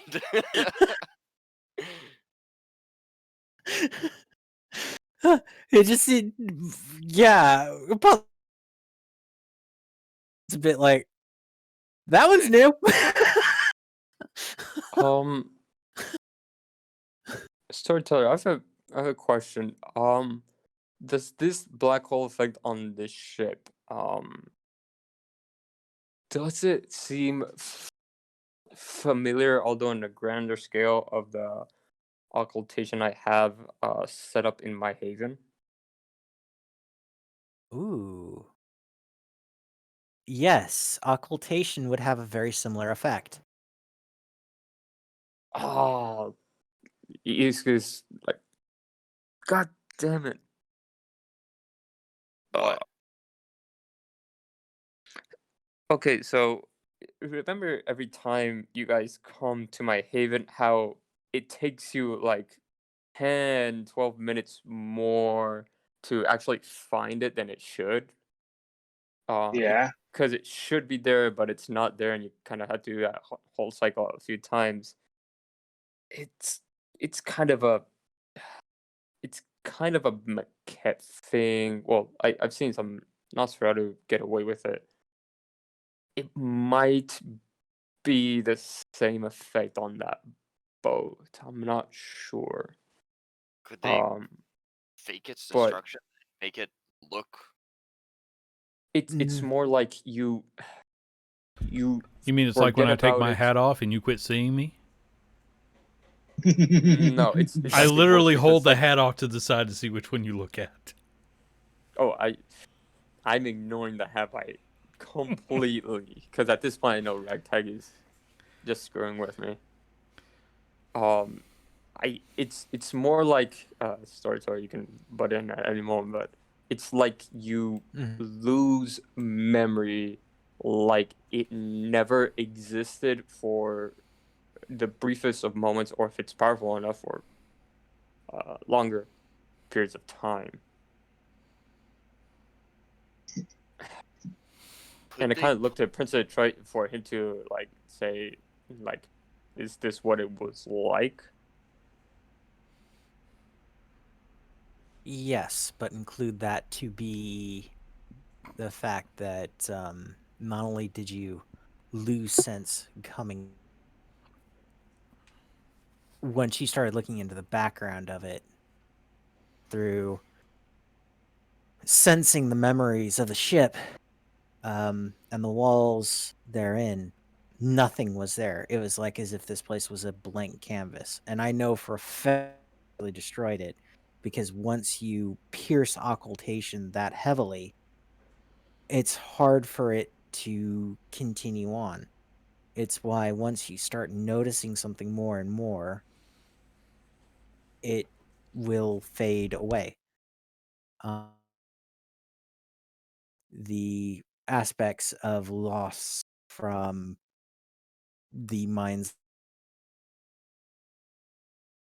So the more prevalent something becomes, the more it will be present. And we had the entire city in there, and it was being Magi who ripped it, who literally ripped apart everything in regard werewolves as well, looking at it from a spiritual So you did so sink. So what he's describing essentially is um, very heightened level spirit touch, right? yeah. From It's like there's very specific ways of doing certain things, spirit touch, where you can rip away, you can actually strip away the history of an object. Mm. It's like somebody mixed occultation with that and made this entire thing a blank. What was actually happening there? oh. Hmm. God, this thing is such a fucking headache.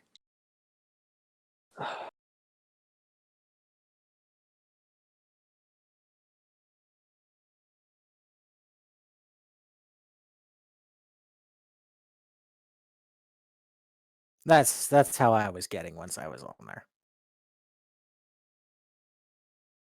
Well, So they've either it definitely doesn't sound like they somehow got the boat back.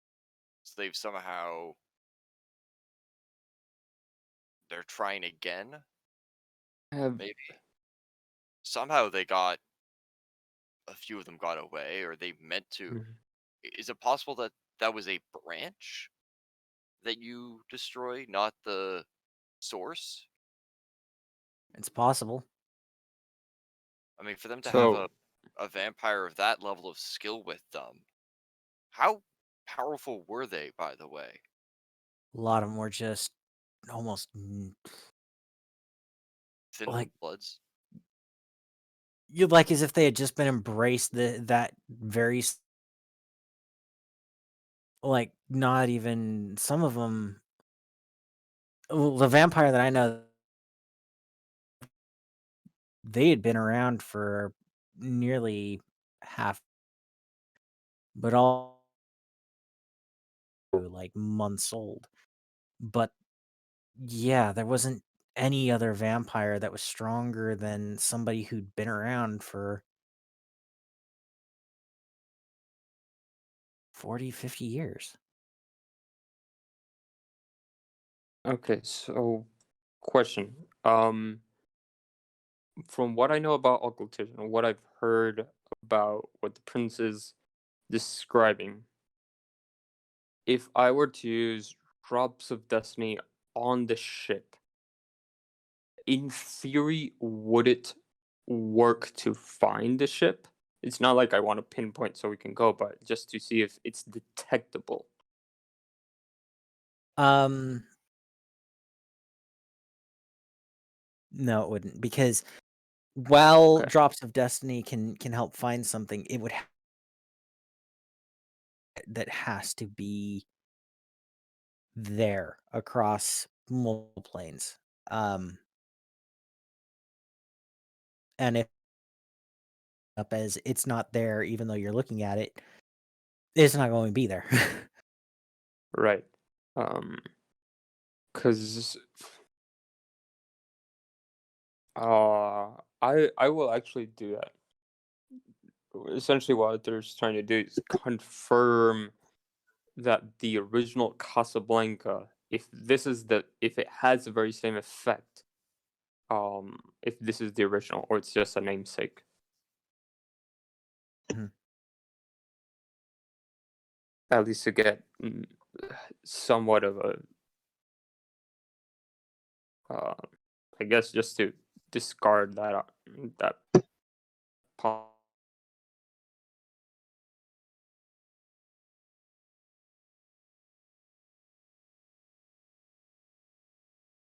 Would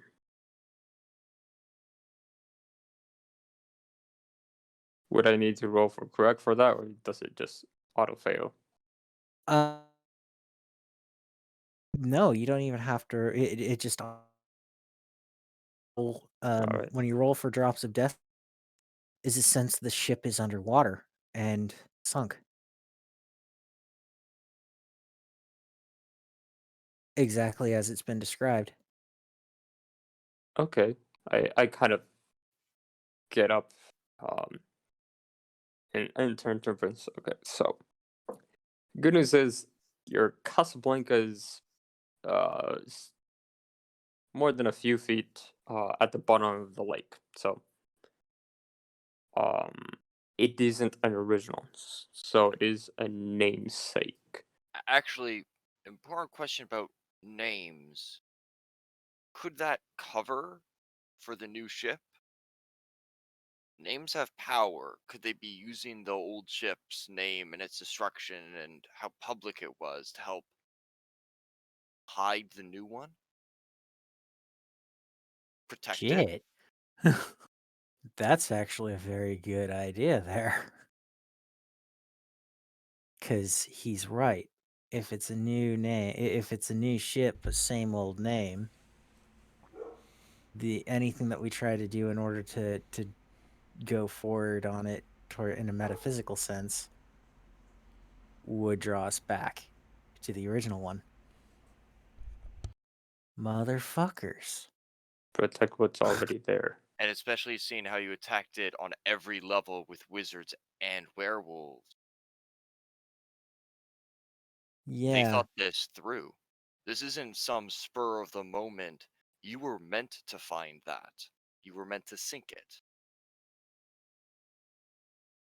Oh, fuck me. I thought exactly. I'm not saying it. I'm just thinking, did they never consider faking a name? I mean, I'm pretty sure I said those words earlier tonight. So I'm just like, wow, a whole bunch of super geniuses here. Thanks. Oh, Thanks, at folks. which point it's just, it's just that. It's not just in the fact that they're faking a name. It's the fact that Identity. they've used the old name, the old identity, to draw it back towards the old boat in every form. I'm guessing it looks exactly the same, too. If you can get me a description of it, yeah, I might be able to run it across. Call some of my people, see if they can get a shot of it. But Just again, curious, does the manifest say anything about crew complement? Nope. Okay. I'm just wondering Which if Rick Blaine was the captain. Which is really odd because the manifests normally do. Manifest will give a compliment of the crew and any passengers that are traveling aboard. But yeah, it just comes in. Yeah, I was pretty sure that the manifest was just like the piece of paperwork they had to have. Like, I figure somebody's getting paid to ignore whatever they're actually doing. I just don't bother considering the occult side of things.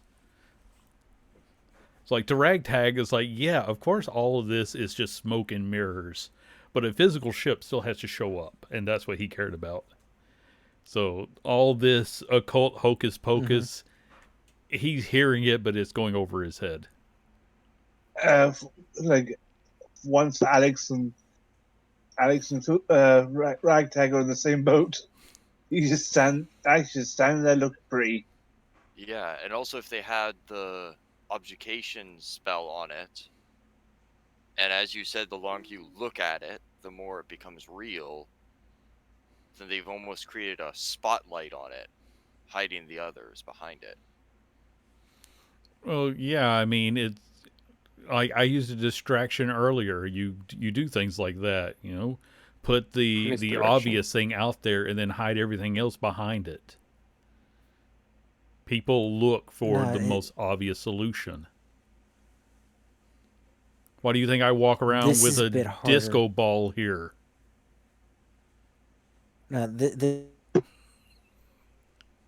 in order to remove something from the metaphysical that much, distraction, you're ripping reality apart to a certain extent.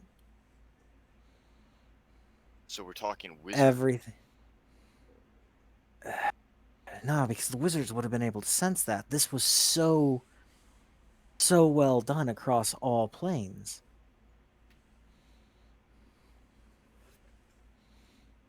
I was One You thing. don't Sorry. get just something so thorough working off of one.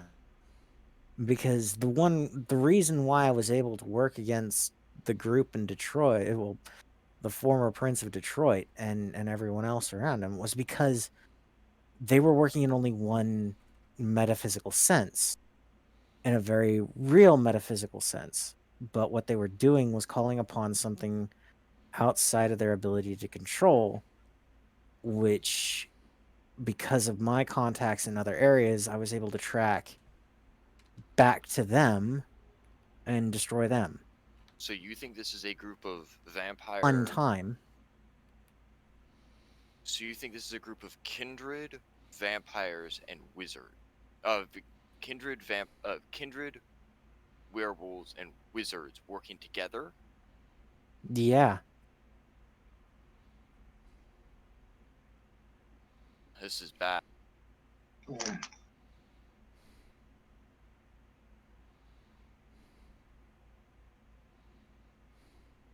I just kind of look at Loki like, what's our next step?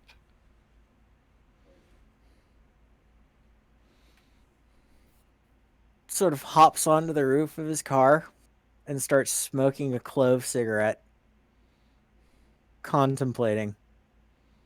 Well, I don't know about you,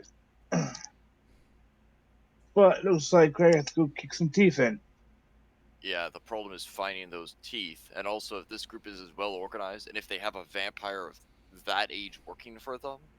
Yeah, I'm not the brightest, but I'm not stupid enough to take on it. Even four of us got at us as that literally handed to us. Yeah, and this, he was on security detail. Yeah, that's thinking about it. Right head. Thinking about it, Loki actually speaks up, and he pulls away the clove cigarette from his mouth as he lets out a long breath. That's the thing, though. Filth Foot is at most like 150 years old, but you guys are saying that he's like coming across like an ancient. So how did he manage to get so much more?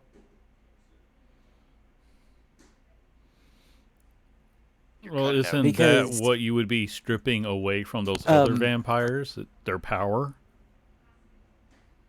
If they can move power from one to another, So that would also account for all those weak vampires you saw. They were drained. so they've been just acting like a transformer, drawing power from one to amp up on the outcoming. another. Yeah, I what's mean, the- I honestly assumed that's what you guys were talking about the whole time. Yeah. Why So strip something what? from someone if you're not going to use it? Actually, DM, quick question: what's it called when you drain a vampire that's more powerful than you to gain more strength? Diablerie. It's like a different. aka Diablerie, yeah. Yeah, it's So like what they're Diablerie. Is if you can. so what they're battery farming vampires. Yeah, but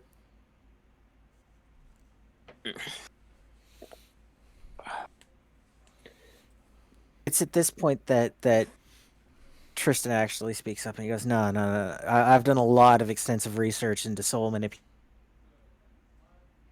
No physical way to remove the potent fire without removing their soul in that sense. You can potentially strip away other effects of the curse, but you can't remove soul and that much power with the soul either, or even then that vamp willingly removing. What if they dripped it in? We know. Wait. Phylacteries. Phylacteries. We Phylacteries know are they did phylacteries. They were They're not after. souls. They're just no. memory refractions of power. What if They're they're memory refractions of power, but they are driven by essence of the. In order to What? make there's a bit. I know quite a few libertines. The libertine it's necessarily a bloodline, but more of an extension upon. And Loki just looks up and goes, "No, it is a bloodline. They're just really, really shit." He goes, "Yeah, okay." The libertine. Sorry, go ahead. The libertines actually work on a way of separating out a portion of the soul to keep that knowledge and memory refraction alive, so that when the vampire wakes back up from torpor, they can consume it once again and have that reintegrated into themselves. What if you made a particular is? What if they went off that and fuck, I'm not good with all this nonsense. But what if they made a vampire phylactery? I suppose. What if they made them clanless? What if they made them neutral? Could anybody consume that phylactery then? You wouldn't be able to make a vampire clanless, though. I mean, you can start off a vampire as being without clan, but that creates a worm, and a worm is an incomplete embrace. It's you're not putting the full weight of your own soul as the sire behind the creation. You're just giving a half-assed sort of, here's an imprint of myself onto you, but it's still a brainless, mindless vampire that every other vampire looks at and goes, that is a weakling. It's not even, it's more like a zombie than it is a vampire. But you said that the ritual was to get rid of the bloodline. The ritual got rid of the clan. It got rid of the beast. Whatever they were doing left no imprint of the beast whatsoever and no imprint of clan. So could they use that to create phylacteries or some vessel for them to drain power from? I mean, we know kindred can be controlled by other kindred, either through blood packs or various gifts, but could they use the ritual to create phylacteries that could be consumed by others? That power could be transferred to subjects. They clear the blood and then they transfer it. I mean, isn't all this just a hypothesis without knowing more about their ritual, which we can't know until we find something? We can keep throwing out ideas all night, but a working theory just isn't possible without knowledge. Storyteller. So, one, it is very clear that Maquettes are probably involved in some way. Two, what do I know from what Ashley has taught me? How much of Maquette history would I know to, if this seems like historically there has been some anecdote akin to it, not exactly a fingerprint, but something similar to this in the ancient stories of the Maquettes.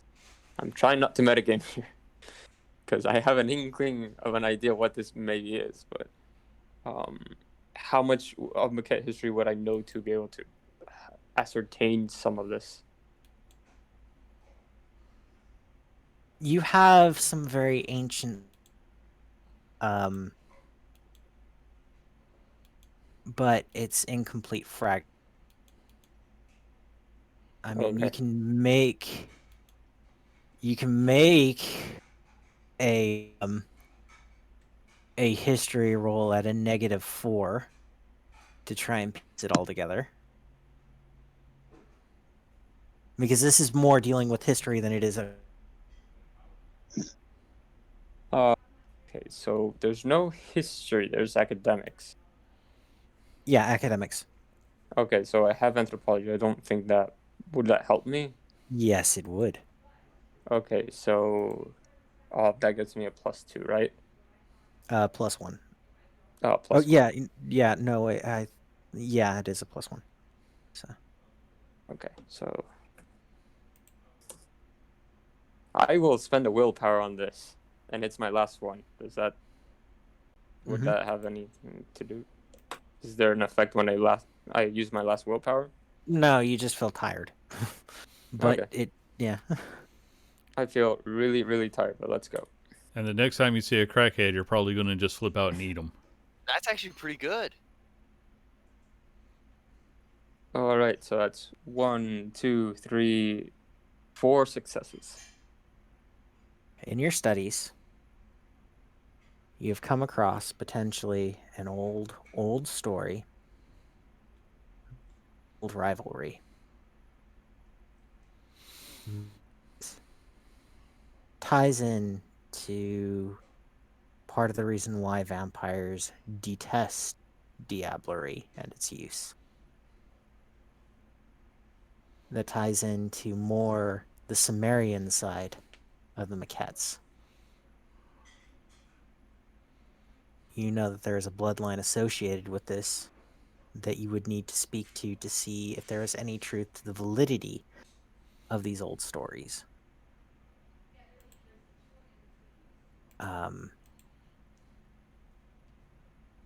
By way of the fact that there is the only bit of it that you know is that there are 7.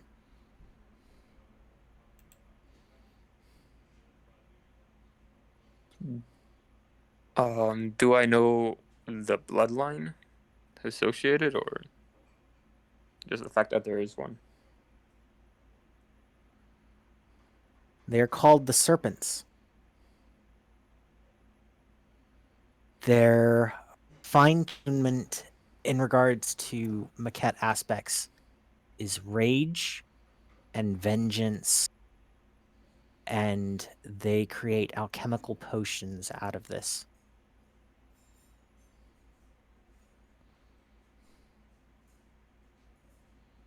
And I remember reading about it, but I don't remember the name.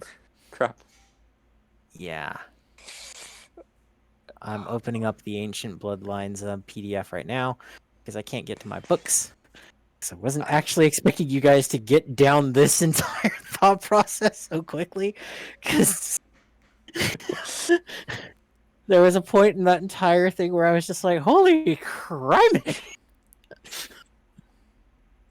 Well, we have a computer nerd and a bookworm, so Yeah. I have moments of genius occasionally. oh no, we're doing fantastic, I think.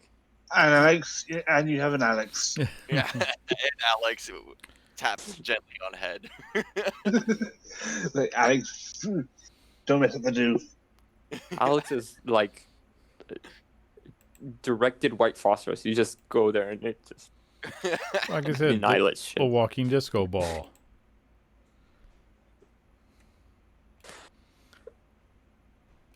Come on. There we go. There's the ancient Egyptian one. Where are you? Past them. There we go. The Iltani. That's oh no, like not that one. Yep, that's the one I read about.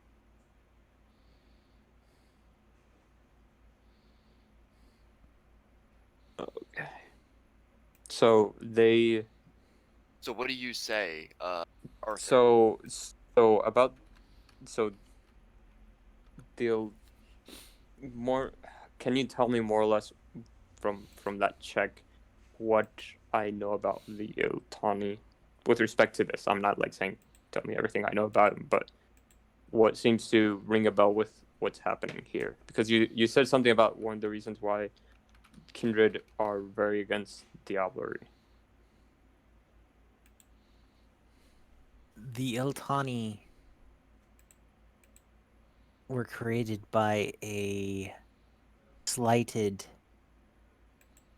priestess who created a ritual that activated upon Diablerie that stripped the Diablerizing kindred of their beast and soul and refilled it in with 7 demons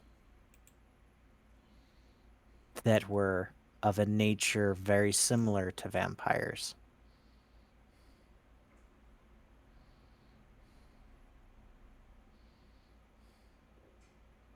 And Okay. at least this is how the story goes. I've heard somebody else mentioned 7 though. So In the vision that was received at one point, there was a blood red hand with a Roman numeral 7. Fuck. you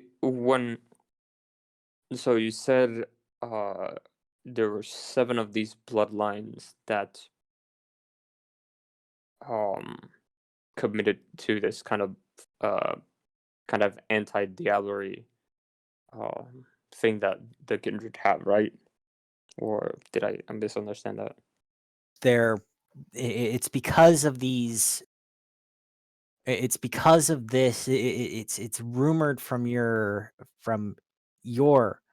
studies into this, and into this into the potentiality of this legend, that this is what caused the taboo against Diablerie, because in removing the soul, as this kingly vampire did, it activated the ritual, which then caused him to explode into 7 other demons that would become manifest each time another vampire that would become manifest 7-fold each time another vampire consumed one of these vampires who had one of these 7 demons in them. Fuck. So what everybody sees Arthur is having a eureka moment, but instead of like eureka, it's like, oh, eureka.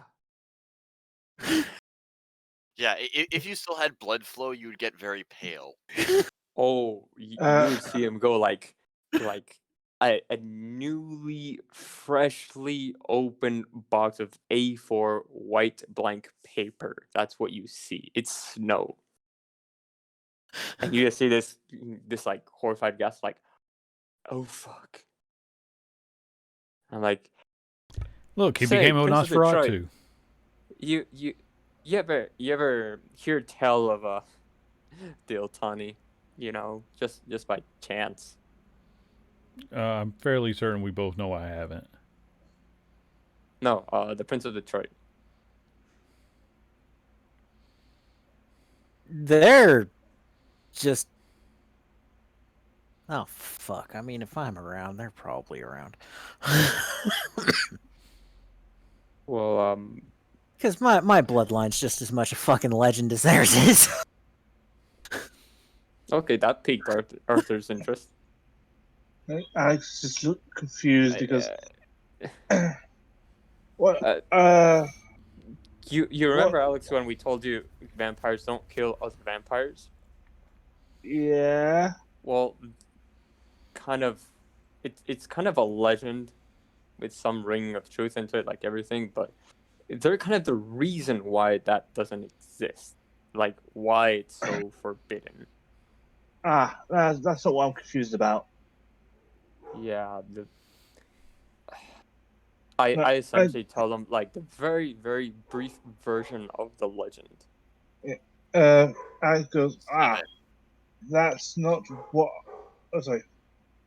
No, go ahead. That's not. So that's not what I'm confused about. This whole bloodline thing. What's it about? Think of it like an awakening of sorts.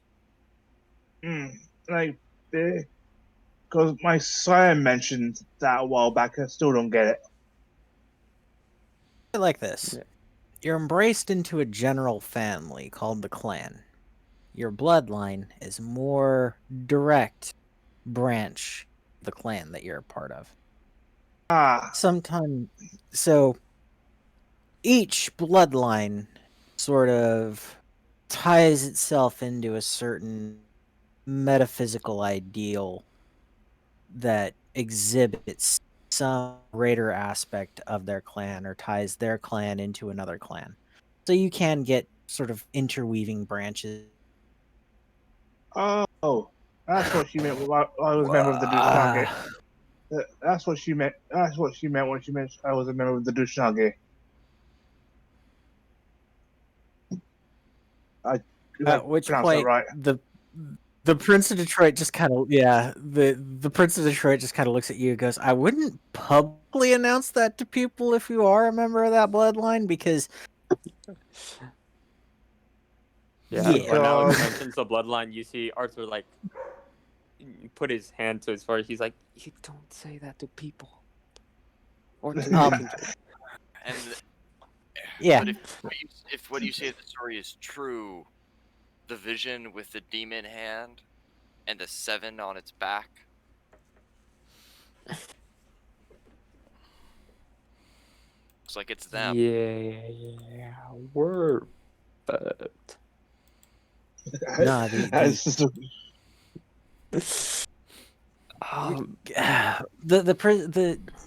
Prince of Detroit just kind of looks to one of his looks back to one of his aides who's standing behind him, the one with the motorcycle helmet on. He goes, "You want to actually bring in a bit into this?" And you can see her sort of physically sort of weigh it out before she takes her helmet off, and you see a very blonde, slight, feminine face looking back at you. That's almost angelic. And she just kind of goes. She looks between you all, and she goes, "The Oltani created the ritual, but the bloodline itself is not such that they are one to be worried about in regards to releasing more demons. They did it the once, and so as the story goes, but in actuality, the bloodline itself is more blood alchemists who refine their rage through their blood into a poison. Well, if what you say Ours, about if what you say about those people being affected by the ritual being filled with rage, somebody either figured out, copied, they have that ritual and have made it better, or just using it themselves. Or it could be that the demons themselves were never fully eradicated and they've still been running through. Then how do you fight demons? I don't. Like ghosts, right? worse. Well, I They're assume not much. they're sort of negative spirits, and the best ones to talk about them would be the Magi and the werewolves, because demons sort of cross between being a higher metaphysical construct and a spirit. Well, I mean, I mean, Tristan, you've eaten your fair share of spirits, right? What's the difference between the two? He just kind of goes, "I've not eaten a demon." You know, I'm looking at major. Tristan like very curious, like spirit eater, huh? Does a bloodline ring to that kind of specific detail? Because Arthur's curiosity is very piqued at this point.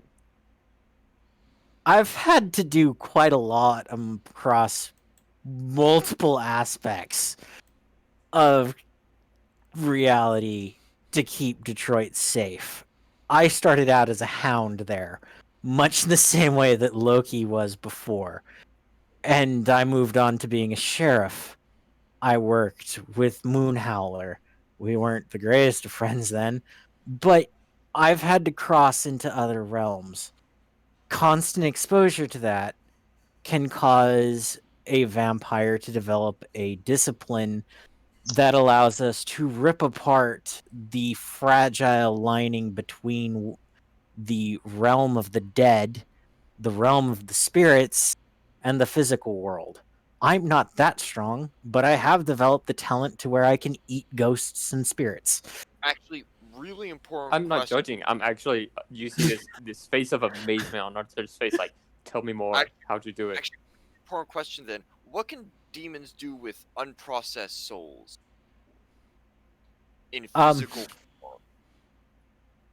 Demons can't do much with unprocessed souls. I mean, an unprocessed soul is pretty much a soul that cannot think or feel or have any sort of emotion.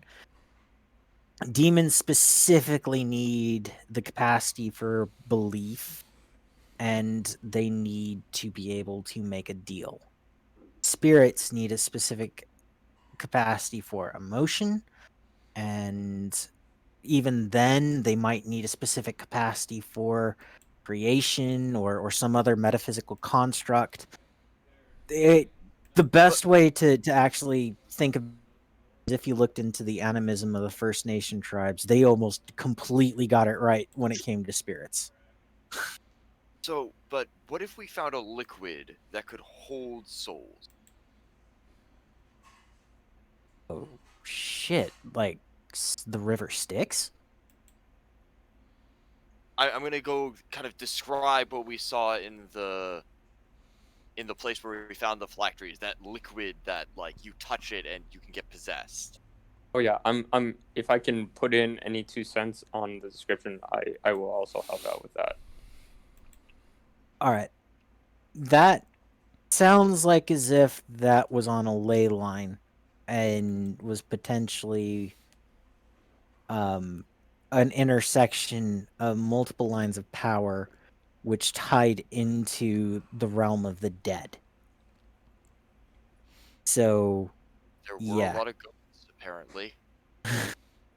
But what could demons do with access to that? Because they were already there, but something was... a wall was holding them back. We could pass through it, but they couldn't.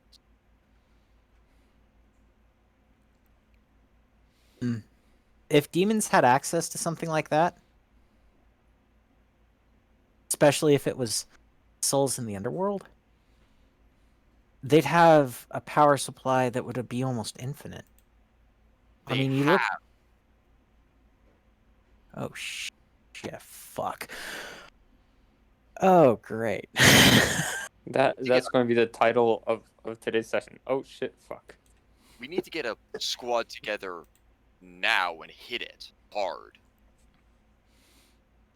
I know where it is, but it's a twisty, turning. It was the same coterie stuff we were dealing with before, where it's hard to get to it. And we're gonna need... what was the guy we helped? We're gonna need his help. Percy. We need Percy's help. It was his. It was his location. That's where the phylacteries were.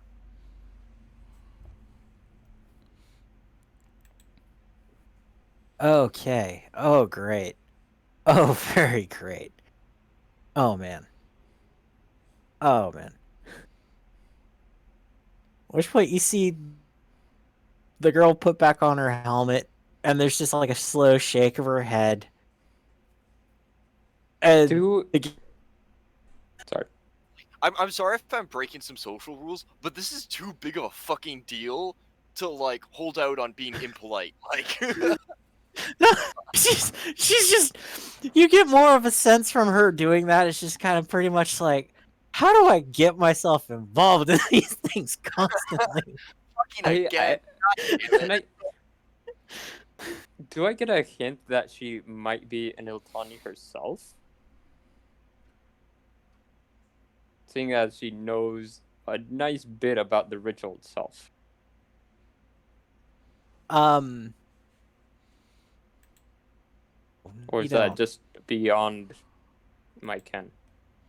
That's beyond your ability to read off of her. Okay. Then I'll just eye her suspiciously, like, huh? She knows a bit about the Iltani. That's about it. Loki, what are we doing? Oh, fuck.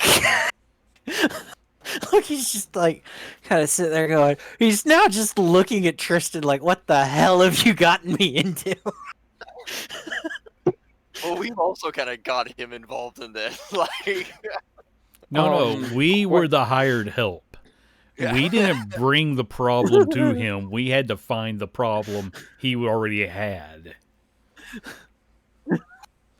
Question, storyteller.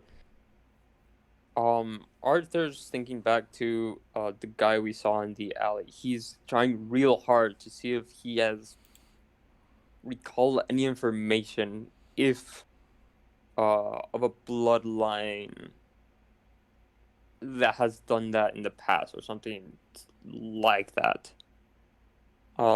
Because his train of thought is like, okay, so maybe we could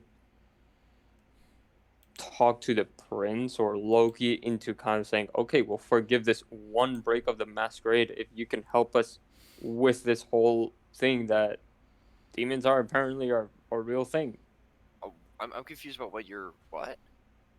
I'm trying to see if this if the guy who murdered the supplier could have a lineage that has enough information for us to use him as an asset. Oh, what? We don't know who the murderer is. That was Right, that's kind of the idea. Oh, I mean the guy took that guy's soul. Yeah. If we have someone else who is an expert in soul rituals, that could actually help us in some way. That's at least part of what Arthur is thinking about. Did take his soul. I just hear that you want to go on a second wild goose chase in addition to the one we're already on. And the so that we can make sure that we don't die in the process. So you want to go chase souls. one mythical thing that we know very little about while we're chasing a second mythical thing we know very little about. You're just wanting to run in circles hoping that you can connect these two events. I actually you think after all we've heard, these are actually myths? Actually, Look at yourself. You're supposedly myth. Actually, quick question, Loki. The brood, and I say that with finger quotes. Was there anything strange then with all this extra information?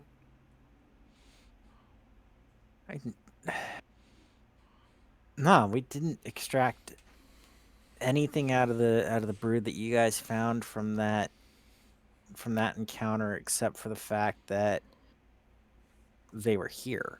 I mean, they followed along the typical paths that they're just more like, you know, the typical brood cult.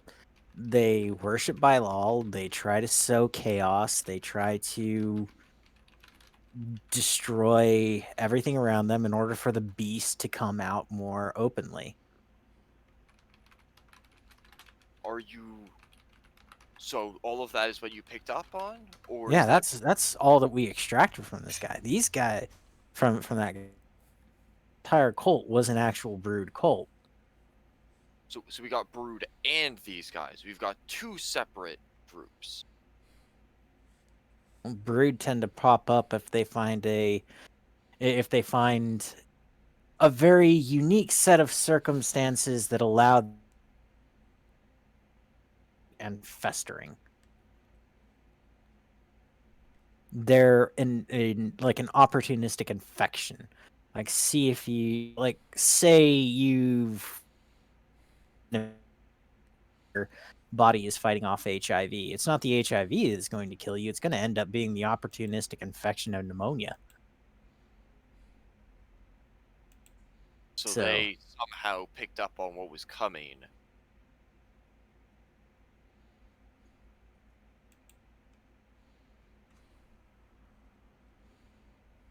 Should we hit this spot? I mean, we want them to have the least access to this soul place as possible, or do we even think we can find it now? And hell, if it is Percy's Haven, Percy's going to have a way to get back directly to there. You There's guys also the haven't been there occult before. bookshop on top. Yeah. I think we need to. I think we need to start confirming information. Well, we're gonna have to first off get down there and secure it. Make sure that demons can't. Right.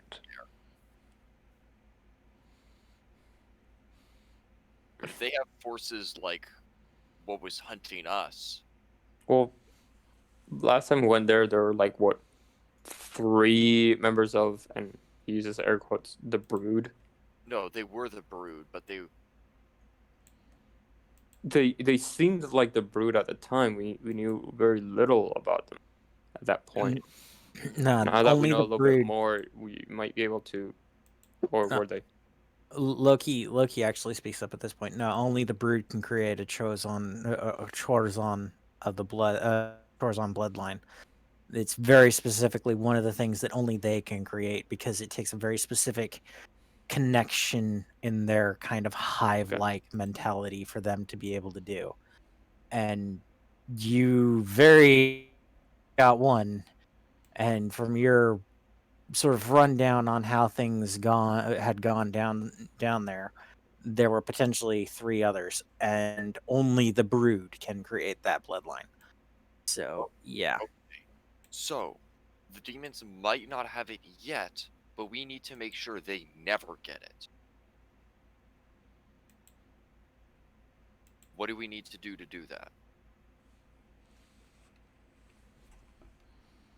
that?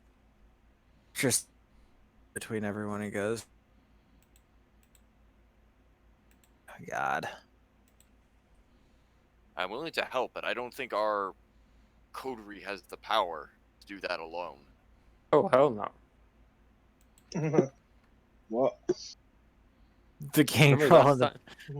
the gangrel in Remember- the just kind of chuckles and goes, yeah, I'm like, we fucking don't. Just get it. Last time we went down there, Arthur was in the back, went and just picked up phylactery, and that's about it. That's all he did. I'm just gonna kind of raise my hand, kind of smirk at the gangrel. I'm like, I'm not suicidal. Don't worry. But I'm not. Don't worry about it. Just get us in. Just get us in. Just get us in, and we'll be able to do something. All right. I think that while they do that, we should probably go investigate those murders near the coast. Yeah. I need something that I have. I need to do something that I don't freaking understand. This whole conversation is going completely over my head. do you want extra back in your regard, or can I help hunt those bodies? And if this is connected to what we think it might be, we need to be extra careful. Yeah. I wouldn't mind some support. Yeah, I think it's best. I'm not good. Like I said, I'm not good at investigating. I have some skill, but not much. Investigating. Yeah. Yes, investigating. I think as a coder we should stick together.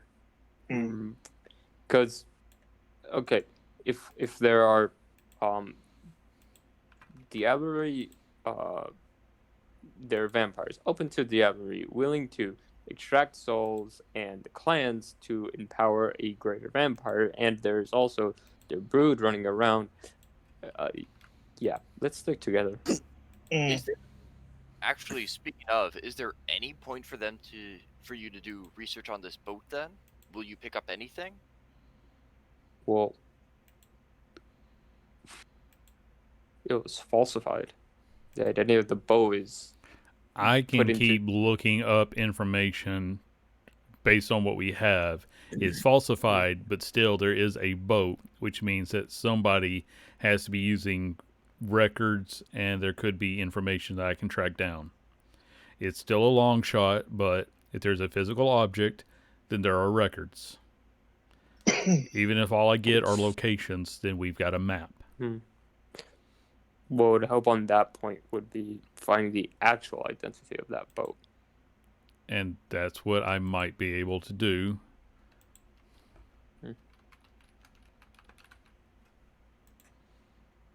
All right.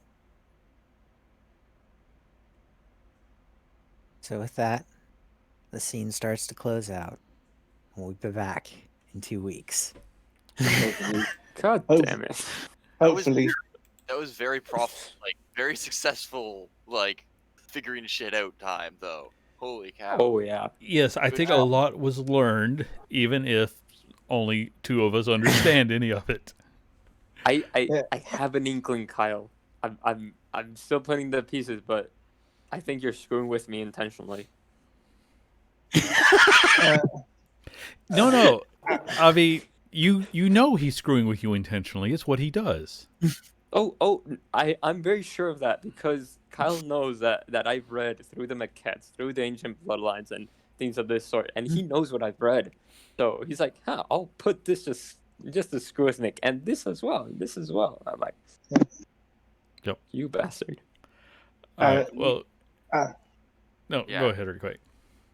I'm saying, the only thing Alex has learned is A, he can actually have self-restraint, and B, he should not blurt out that what bloodline he's in. He doesn't know why.